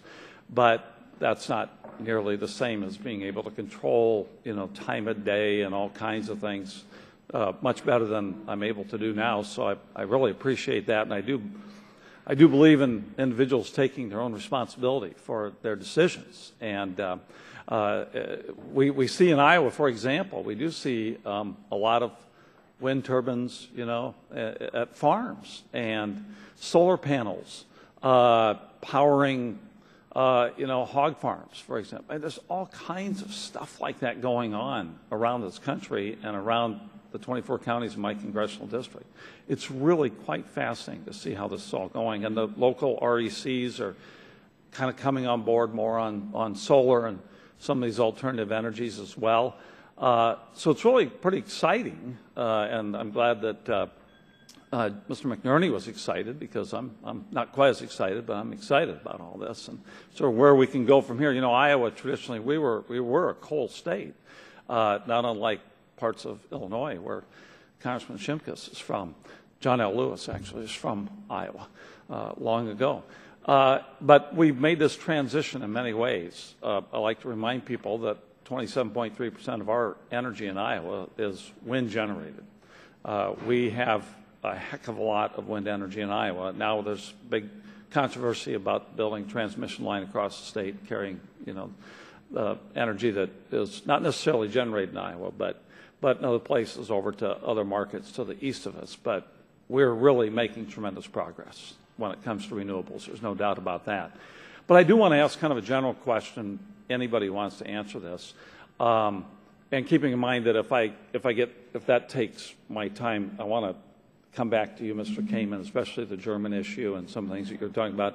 And if I don't get to that, then we'll do it for the record, if that's okay.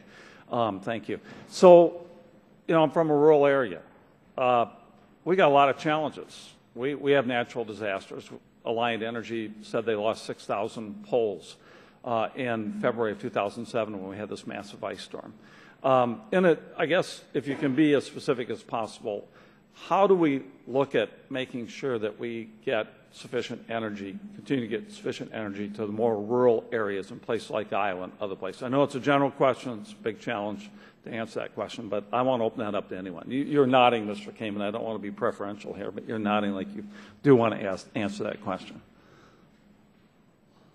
Well, as I said before, the actual stimulus to make our little box was for the parts of the world that have no grid at all, because it's very compatible with microgrids and can be networked, especially when you put smart technology around to connect them and you make them compatible with solar, so you reduce your fuel needs, which could be hog waste or other things. But I think the more you have a unstructured area that doesn't have a big grid already in place, transmission, distribution, substations, the more the 21st century is going to start from the other end of this equation and start integrating local solar, local wind, but you need a system to make sure it's there all the time. And so since most places have some source of fuel, natural gas or propane or number two, and we build a technology that's agnostic to that. If you've got a hot water heater or a furnace, you can make it electricity. So I think, again, it's also a piece of hardware that the competitive environment will say any forward-thinking utility or energy generator or transmission company or any other provider would say it's compatible with what they're doing, and it should be made part of the equation for the future. If I could just skip, I know I kind of opened that up there, but now I'm thinking something else in terms of regulatory framework, making sure that we integrate some of these things into the generation and provision of power to folks, because it was mentioned, we got to have the right regulatory framework, right policy, right regulatory approach. What is that approach? I think you were talking about that, Mr. Nahi. Exactly. So I completely agree with Mr. Kamen that the right answer is distributed generation. It can't be done at the expense of the grid. This is done in concert with the grid, but really what we need is more and more of all kinds of distributed generation. In terms of the regulatory and policy changes that need to be adopted for that, we have to recognize that the potential for an adverse relationship between the renewable energy companies and the utilities exist.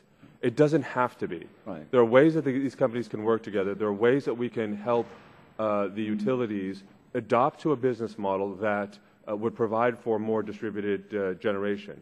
Right now, most of the distributed generation, not all, but most, is done by third-party companies. Right. There's no reason why the utilities themselves can't take a greater ownership and greater responsibility for putting on more of that distributed generation. Thank you. Thank you. And Mr. Chair, thank you. And I'm going to pursue this with you, Mr. Nahi, more after this, and also Mr. Kamen on the German issue, if I may. Thank you. Thank you. Well, thank you very much. The gentleman yields back, and the chair recognizes himself for 5 minutes. And I apologize. There's another subcommittee, the full committee, running at the same time as this. But I tell you, this is a very, very important issue, and I really appreciate the testimony that you all submitted today and also being here today. And Mr. Siebel, if I could start with you, how do the kinds of energy analytics you've described help us with energy security and reliability? Great question. So what we do when we look at this as a big data problem is we aggregate all the data from all of the operating systems in the utility, generation information, meter data management, customer care and billing, outage management, volt VAR, all of it into a unified data image in the cloud. These can be like petabyte-sized data images, which are, in engineering speak, bigger than a bread box. Okay, and then we can correlate so that we get these savings for predictive maintenance or grid reliability or energy efficiency, whatever it may be. We can see in real time across the entire value chain from when somebody is like moving a thermostat to making a decision of whether we're going to bring on a peaker plant or change capacitance to balance volt VAR. Now, over in another building, okay, in a sub-basement, there are 13 people looking at computer screens.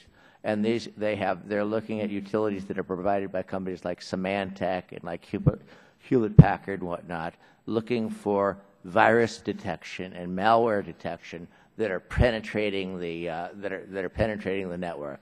And basically, this is a pattern recognition problem where they're looking for strings that look similar to malware that they've seen come out of China or Syria or Korea or whatever it may be. And then this person, almost like an accountant with green eye shade, is kind of looking at this gibberish coming across the screen that says, this is the type of malware that's trying to come in from this point. The question is, what do you do with it?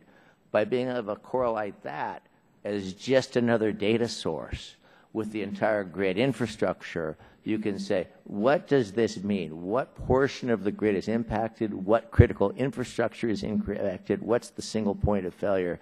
So you can then prioritize these things. You can both prevent them at the perimeter, and you can do something about it right away. And so this is where cybersecurity comes together with kind of big data analytics. And we've done a lot of work with this at the University of Illinois and UC Berkeley, the Trust Group, and it's a well-understood problem. The fact is there are no budgets at the utility level to deal with it. And this is where I think the federal government can do something to encourage investment in hardening the system. Oh, thank you very much. Mr. Atkinson. And how do advanced grid technologies help prevent the outages and enable the grid to better withstand outages when they do occur? And how can the technologies facilitate faster outage restorations, provide utility crews with greater situational awareness? It comes down to situational awareness, allowing people to understand what is going on with the grid at all levels, pushing that information out from a centralized room into the hands of the people in the field that are there and giving them more accurate information. And the technologies that exist today, you can identify the location of faults to a very close geographic proximity rather than it's somewhere in this series of 7 blocks. You can send people directly out to the fault. They have a knowledge of what is happening because one of the things we discussed is things are more distributed energy resources are in play. You have to be careful, and you have multi-directional flow of electricity that changes the safety environment for the line worker pretty dramatically. And he needs to understand what's going on, and there needs to be that communication about what's going on. The technology that exists today is allowing that, and it continues to get better and better. As far as preventing outages, as you see things happening, from the transmission system down into the distribution system, as you see harmonics building, you get a chance to adapt quickly. Where they're faster, talking systems today. The phaser measurement units are providing data 100 times a second versus once every 6 seconds. You're able to get an accurate dynamic picture of what's happening, and it gives you a chance actually to, in some cases, and there's proof of this, eliminate when an outage was about to happen. If an outage does happen, you're now working on coming back faster and eliminating as many people from that outage as you can. And again, that's where the fault identification, automatic restoration through switching on the rest of the grid brings back a portion of the people, leaving a subset that is still out. And again, you've identified it very closely where it is, giving you a better chance to come back quickly. Well, thank you very much. My time has expired. And the chair recognizes the gentleman from Ohio, Mr. Johnson, for 5 minutes. Thank you, Mr. Chairman. Mr. Kamen, you testified that advanced grid technologies offer a promising future for U.S. electric systems, but that the immediate challenge is to develop the appropriate business models and regulatory structures to effectively manage the integration of modern technologies. Do you have any recommendations as to what these business models and regulatory structures might look like? So with the caveat that I think thermodynamics is way easier than government, way easier. I would agree with that. I would give you an example from my practical life experience. I spent 30 years building medical equipment. We built some very advanced medical equipment, life support equipment. And as tough as the standard is to get an FDA approval, once you get it, you've got it. And every hospital, whether it's Harvard or UCLA or you know what the standard is, you build stuff, it gets approved, and you're done. We've just built 20 of these model systems that our partner NRG has put around the country, but pretty much not only every state, but almost every city and every town has a different set of rules about how you put these in, what you're required to do, and how do you make them become legally part of the grid. I think if there was some standard that the feds could put out, so what the FDA does for medical products, if you guys could do for energy products, you could encourage innovators to start making stuff because they know what they've got to do. Okay. They know if they did it, it could be used everywhere. Okay, good. Mr. Atkinson, your testimony suggests that the grid of the future will enable electrons to flow in two or even multiple directions. Why is having flexibility in power flows significant, and how can advanced grid technologies facilitate this? In the traditional hub and spoke that was mentioned before, you have an outage upstream, everybody downstream is out. When you have multiple directional flow, you get a chance to re-switch your system, reconfigure your grid on the fly, thus allowing all or some of the people to be brought back up immediately and not suffer that outage. The technologies today, they exist to do this, and they continue to get better, and the algorithms that are written continue to improve, and it continues to move forward. Again, it exists today, getting better into the future. Okay. Mr. Christensen, how can energy storage help utilities and consumers ride through outages and other power interruptions seamlessly? I understand it, but for the American people, I'd like them to hear from you. Yeah, first of all, to piggyback on everybody's comments here on having a distributed network, and really a microgrid environment with almost local balancing authorities adds a lot of reliability to the system. And you have this capacitance in the grid that's able to soak up capacity and quickly deliver it back when it's needed. Really helps you ride through any peak, any super peak, any that nature. Also, is a good black start. Sure. Help us just to get back up to speed again after an outage, and that's also a huge benefit by energy storage. Yeah, I, as a chief information officer for a global publicly traded manufacturing company, I had to be concerned about the data center and UPSs and those kinds of things to make sure that we had that steady power.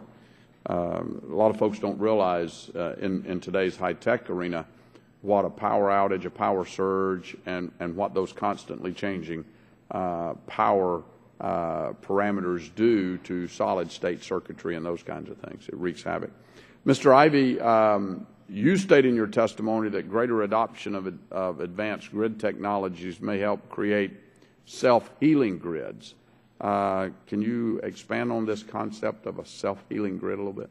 We've actually touched on this quite a bit. Mr. Atkinson did a fair job of describing that, I think. So if there's an outage somewhere in the field, like he said in the original hub and spoke method, you're just out. If you're downstream of that, or even in some area around it, you're still out.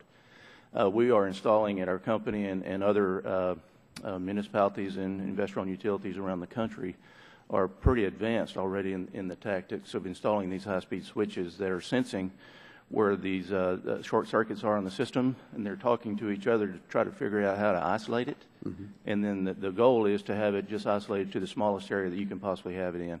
So then that allows us then also to dispatch somebody straight to what the problem is, because normally it's lightning, it's trees, it's an animal, something that can be cleared up very quickly. We can get the lights back on very, very quickly.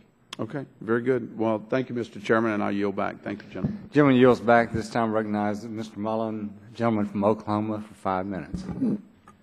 Thank you, Mr. Chairman. I'm going to start with Mr. Ivey, and I know these two may not actually go together, but in practical and legal terms, which those are the two I'm talking about, is it better for the development of advanced grid technology to be managed at the local or state levels? Our preference is certainly at the local level, because all of our systems have these unique nuances to them. I think somebody had brought up in Iowa, for example, their system is pretty sparse. They don't serve a lot of customers. Their needs are going to be decidedly different from mine. I'm like 258 square mile service area, very dense, pretty good population base. So the kinds of things that we need to do in my area are going to be decidedly different from what other people would and would want to do. And then you got the state rules that go along with the implementation or not, the incentives or not that exist. So it can get pretty much, well, let me just say, there is no one-size-fits-all for us. And so our preference is to keep it as local as possible. Thank you. Mr. Kamen, you made the point in your written testimony that more than 50% of the generating capacity in the U.S. is 30 years old, and that 70% of the 280,000 miles of transmission line is more than 25 years old. What do you feel your company, as well as other companies like yours, bring to the table in addressing this issue? I think that you know, like with a used car, you reach a point where it's cheaper to buy a new one than to keep fixing the old one. I think if you could... Unless it's antique. You got to hold on to those. I'm kidding. Agreed. I have a 1913 Model T, and it's not for sale. Oh, wow.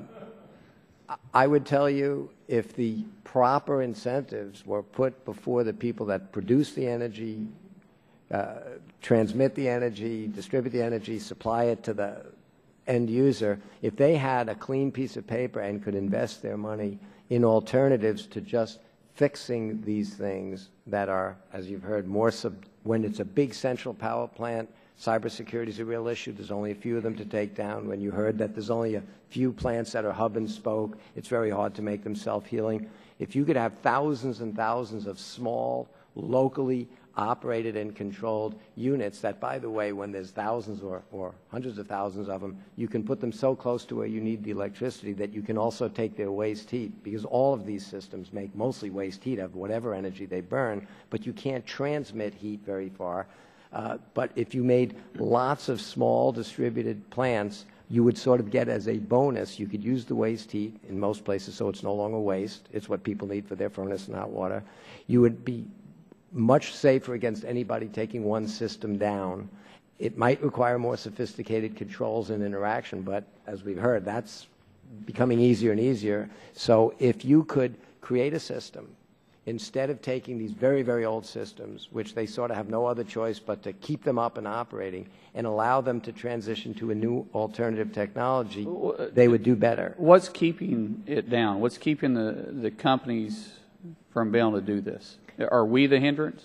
From my understanding, when I've talked to people that do generation, that do transmission, it boggles my mind. As I wasn't kidding when I said thermodynamics and engineering is easier than regulation. I have heard CEOs of major energy-related companies say, I'm not allowed to do transmission, I generate, or I'm not allowed to generate, I do transmission. I can't put your box somewhere there.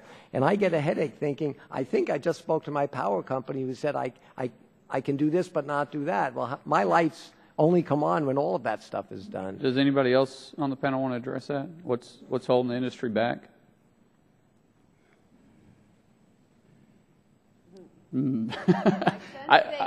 They do. Yeah.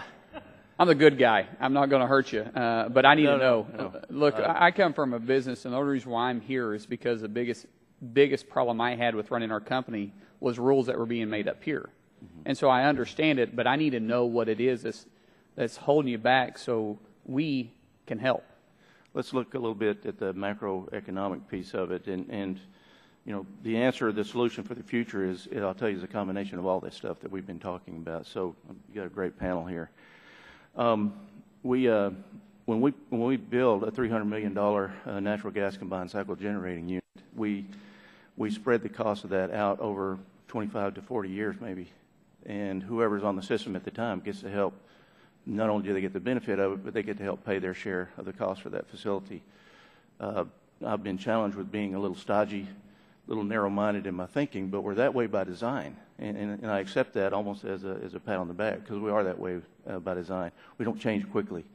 I'm leveraged right now at about 60% debt to my assets, and that's fairly typical for the utility business. So we still have to look at the long-term payout before we start looking at a rapid and widespread integration of these different types of technologies that we're hearing. That's one of my main concerns, and I'll tell you, that's a local issue, and we are talking about it.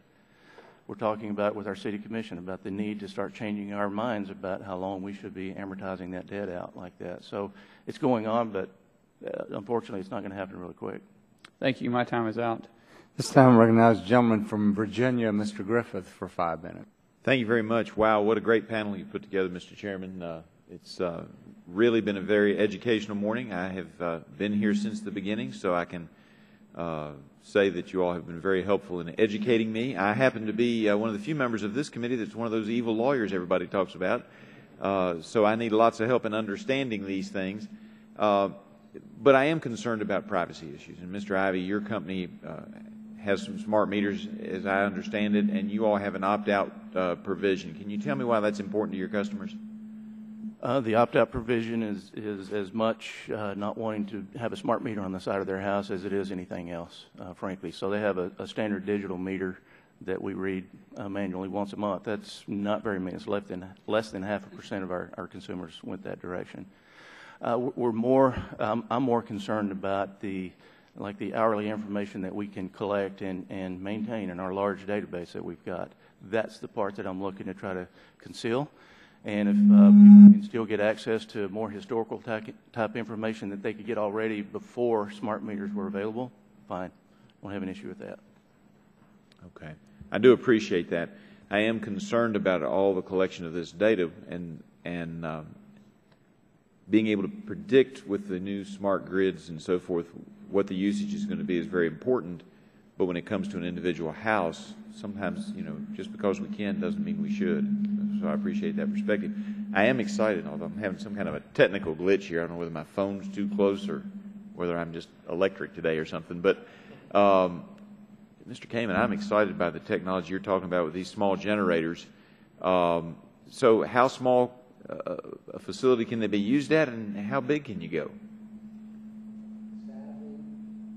Sadly, I think, again, the thermodynamics limits this kind of technology from getting very, very big. But it can get pretty small. We built a few small ones for DARPA a number of years ago that a man could carry around forward base and run it on any liquid fuel. The ones that we built now with NRG produce 10 kilowatts. That's enough for a small neighborhood of houses or a small business. It's the size of a typical home appliance. Let's define the small neighborhood. I live on a cul-de-sac with 13 houses. Do I need to be bigger?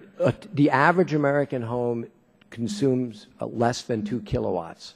So a 10 kilowatt unit, and I would probably put a cluster of 3 or 4 of them on a pad, and then they, at that last pad at the bottom of what used to come from all those things we've been talking about, distribution, switchgear, let's say 4 of these on a pad would handle your neighborhood and would have the advantage that if one of them went down with the redundancy you have, the other 3 would keep everybody happy, and at their convenience somebody would fix the one that went down.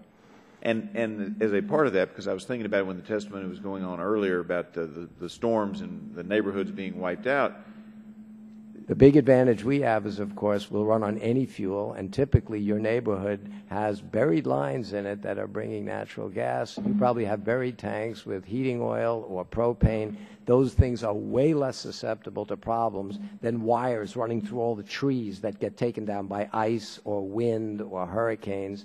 And these boxes then are so close to where you need them that the rest of the system going down hundreds of miles away isn't going to affect you. And again, they're so close to your loads that you can also take their, quote, waste heat and turn it into your heat and hot water. It's no longer waste. Well, I'm hoping I have time to get back to waste heat, but you said it could use any fuel on a couple of occasions, but then once you said liquid fuel. Oh, or gaseous. But what I meant, we right now run on natural gas, propane, diesel fuel, gasoline.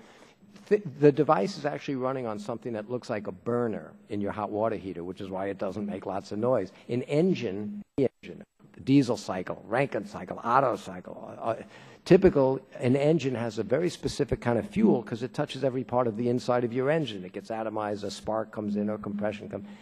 An engine typically has a very, very selective appetite for fuel, but your hot water heater will keep water hot if there's a flame under it, and it doesn't really care what the fuel is. We are running a system that looks much more similar to your hot water heater, but we turn some of that energy into electricity instead of heat. So if I had a big storm, and for some reason I lost, let's say I have natural gas, which my neighborhood doesn't, but let's say that we had natural gas, and for some reason we lost our natural gas, would I be able to drive down to the local gas station and get the tank filled up?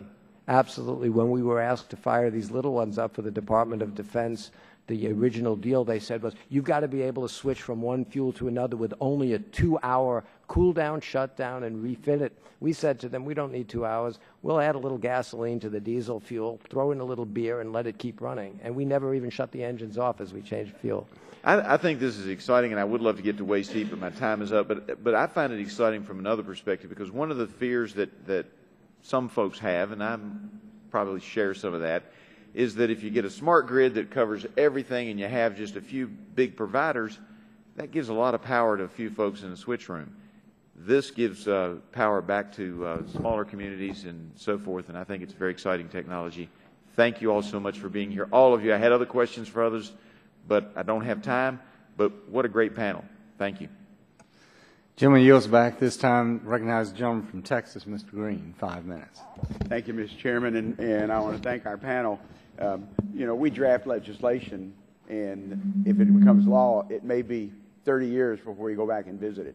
And back yesterday, we had a hearing on oil exports. It's from 1970s. I know y'all have a lot of good suggestions in your remarks about what's going to happen in the electricity market over the next few years and alternative fuels. I just am glad to hear that, my generator I bought when Hurricane Ike was hitting Houston, Texas in September 2008, that I may have another fuel source for going down and, buying gasoline. And the problem is we haven't needed that generator for 7 years. So I have to start it up every 30 days to make sure it doesn't foul up when we need it. I know that sometimes you're all over the board, though, on envisioning what may happen with industrial and consumer demand. I know the testimony, and we've seen it, the efficiencies, should be part of what we do. But at least in my area, and I have East Harris County with refineries and chemical plants, they're always looking for ways that they can efficiently run those plants and, as cheap as they can. And some of them probably have cut their fuel requirements over the years because of cogeneration and lots of things. In fact, I don't think we have a chemical plant that doesn't have a cogen facility. But do you expect industrial and consumer demand to increase over the next few years? We can't save our way out of needing power. If I can jump in. Assume you're talking about retail customer consumption, industrial consumer demand. What we're seeing all across our industry is kind of a suppression of demand increase on us. So on a per unit basis, let's say, households, for example, they're not consuming, even though they have as many appliances as they've ever had. They've got much more energy efficient appliances, and we're seeing a little bit of that on the industrial sector as well. We're going to see I'll caveat this, based on the cost of energy. We could see an increase in industrial demand based on industrial growth, able to add new processes to their facilities and whatnot. And I think that's very important why we continue to keep our eye on what the price that we're giving them is, because that signals what they're going to be doing. That's going to be probably where the main amount of growth in electricity consumption comes from, in my opinion. Anyone else?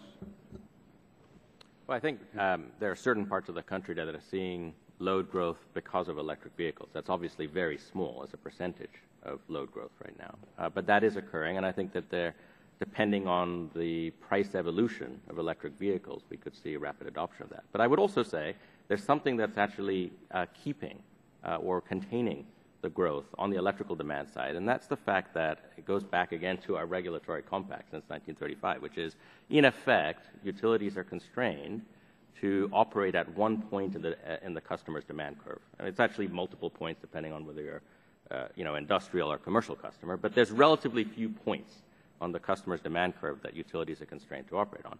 If we were imagined to say, allow the utility to address different customer demands, but also at different price points, now the total opportunity to the electric delivery ecosystem as a whole actually can increase.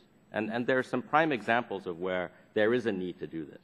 In particularly storm-prone areas, there are cases where there's a demographic living in those areas that are actually willing to pay more for electrical service should it be recovered more quickly. Now, the utilities are currently constrained to offer a price of electricity in that area and other areas in their service territory that's the same. Yet there's demand that goes unfulfilled because of this fact. And so if you were to enable utilities to operate at multiple points and address diversified demand from the customers, you can actually now increase the total size of river. I only have 5 minutes, so appreciate it. One of the issues, though, and I understand where you're coming from on that, but is infrastructure. For example, Texas has grown wind power predominantly in West Texas, but also on the Gulf Coast. Gulf Coast, it's much easier to do transmission to the urban area, San Antonio, Austin, Dallas, Fort Worth. Whereas West Texas, the ratepayers in Texas to get that, spending $5 billion for the transmission. And we're, of course, we have a competitive market in ERCOT that we're very proud of that. In fact, whether you're Democrat or Republican for Texas, we guard our ability, although ERCOT's gone through some tough times, but I think they're back on their feet now, much better. Ms. Ivey, in the sector, the new transmission lines, should we be concerned with building more of these intrastate, at least in Texas, or interstate? As renewable energy gets to be much more prolific in our industry, our ability to offload the variability is a way to help manage the system reliability. If any one of us believes that we're going to get up to 30, 40, 50% penetration and manage it all on our own, we're not drinking the right Kool-Aid. So I think it's very important that we start looking at it. In Texas' case, that's almost blasphemy to say that you're going to build transmission outside the state like that. But you may well get to the point where that needs to be the thing that you do, just to be able to help manage the variability, but still facilitate renewable energy. Chairman, I appreciate it. I know I'm out of time, but in Texas, we don't mind selling it to you. We just don't want you to take it from us. Thank you. At this time, I recognize the gentlelady from North Carolina, Ms. Elmers, for 5 minutes. Thank you so much to my colleague, and thank you for this panel. This is awesome. And Ranking Member McInerney, I don't know if he had mentioned, because I had to step out, that we co-chair the Grid Innovation Caucus together, and we're very, very excited and energized, no pun intended, on this issue and all of the significance of it. And Mr. Kamen, I can't agree with you more when it comes to thermodynamics, and then when you're talking about what we do here, it makes absolutely no sense. You're talking about logic and facts, and unfortunately, many times those things do not fit into what we do here, unfortunately. So, you know, it's so funny. I've got my list of questions, and I've changed up, you know, as I'm listening to the conversation, because I want to ask everything, and obviously I can't. I do want to get to the question of the hurdles that are in place that are standing in the way of us moving forward with more of the grid innovation, and how do we pay for this? What do we do? How can we do a better job as legislators just being able to tell your story and the advancements that can happen? You know, I just believe that when we're talking about energy and a long-term energy policy for our future of this country, we've got to have the grid technology as a part of that conversation. It's just so vital to our future. You know, Mr. Atkinson, I just want to go back to the conversation we've been having about how we incorporate analytics into everything that we're doing, and obviously that is a big part. As far as your ability to improve the way you forecast how energy will be used into the future and the supply that is needed, are your companies incorporating these things? Do you have that capability? And are there metrics in place now where we can start measuring the efficiencies and the improvements? Yes, we do those things. We do multiple levels of load forecasting or help utilities do multiple levels of load forecasting. We have the technology that allows them, short-term, medium-term, long-term, based on lots of factors, lots of variability, historical patterns, weather patterns, existing weather, in the near term, projected weather in the far term. That is, of course, only a small piece of data analytics. Mm-hmm. But it's a pretty major piece for the utilities because, as we've talked about here today, there's a lot of assets on the grid, and they are incredible assets. A lot of them are very big and move slowly. Mm-hmm. What Mr. Kamen's talking about are some smaller and more nimble assets. Mm-hmm. And, again, you need kind of an all of the above, though. Everything needs to be considered. Everything needs to be integrated. And the more accurate you are in what you do, you can balance those different assets and, the intermittency with, other renewable assets as well, be it wind, solar, storage. Mm-hmm. Storage is a big piece of what we're also talking about as well. So, again, it's a little bit of an all the above.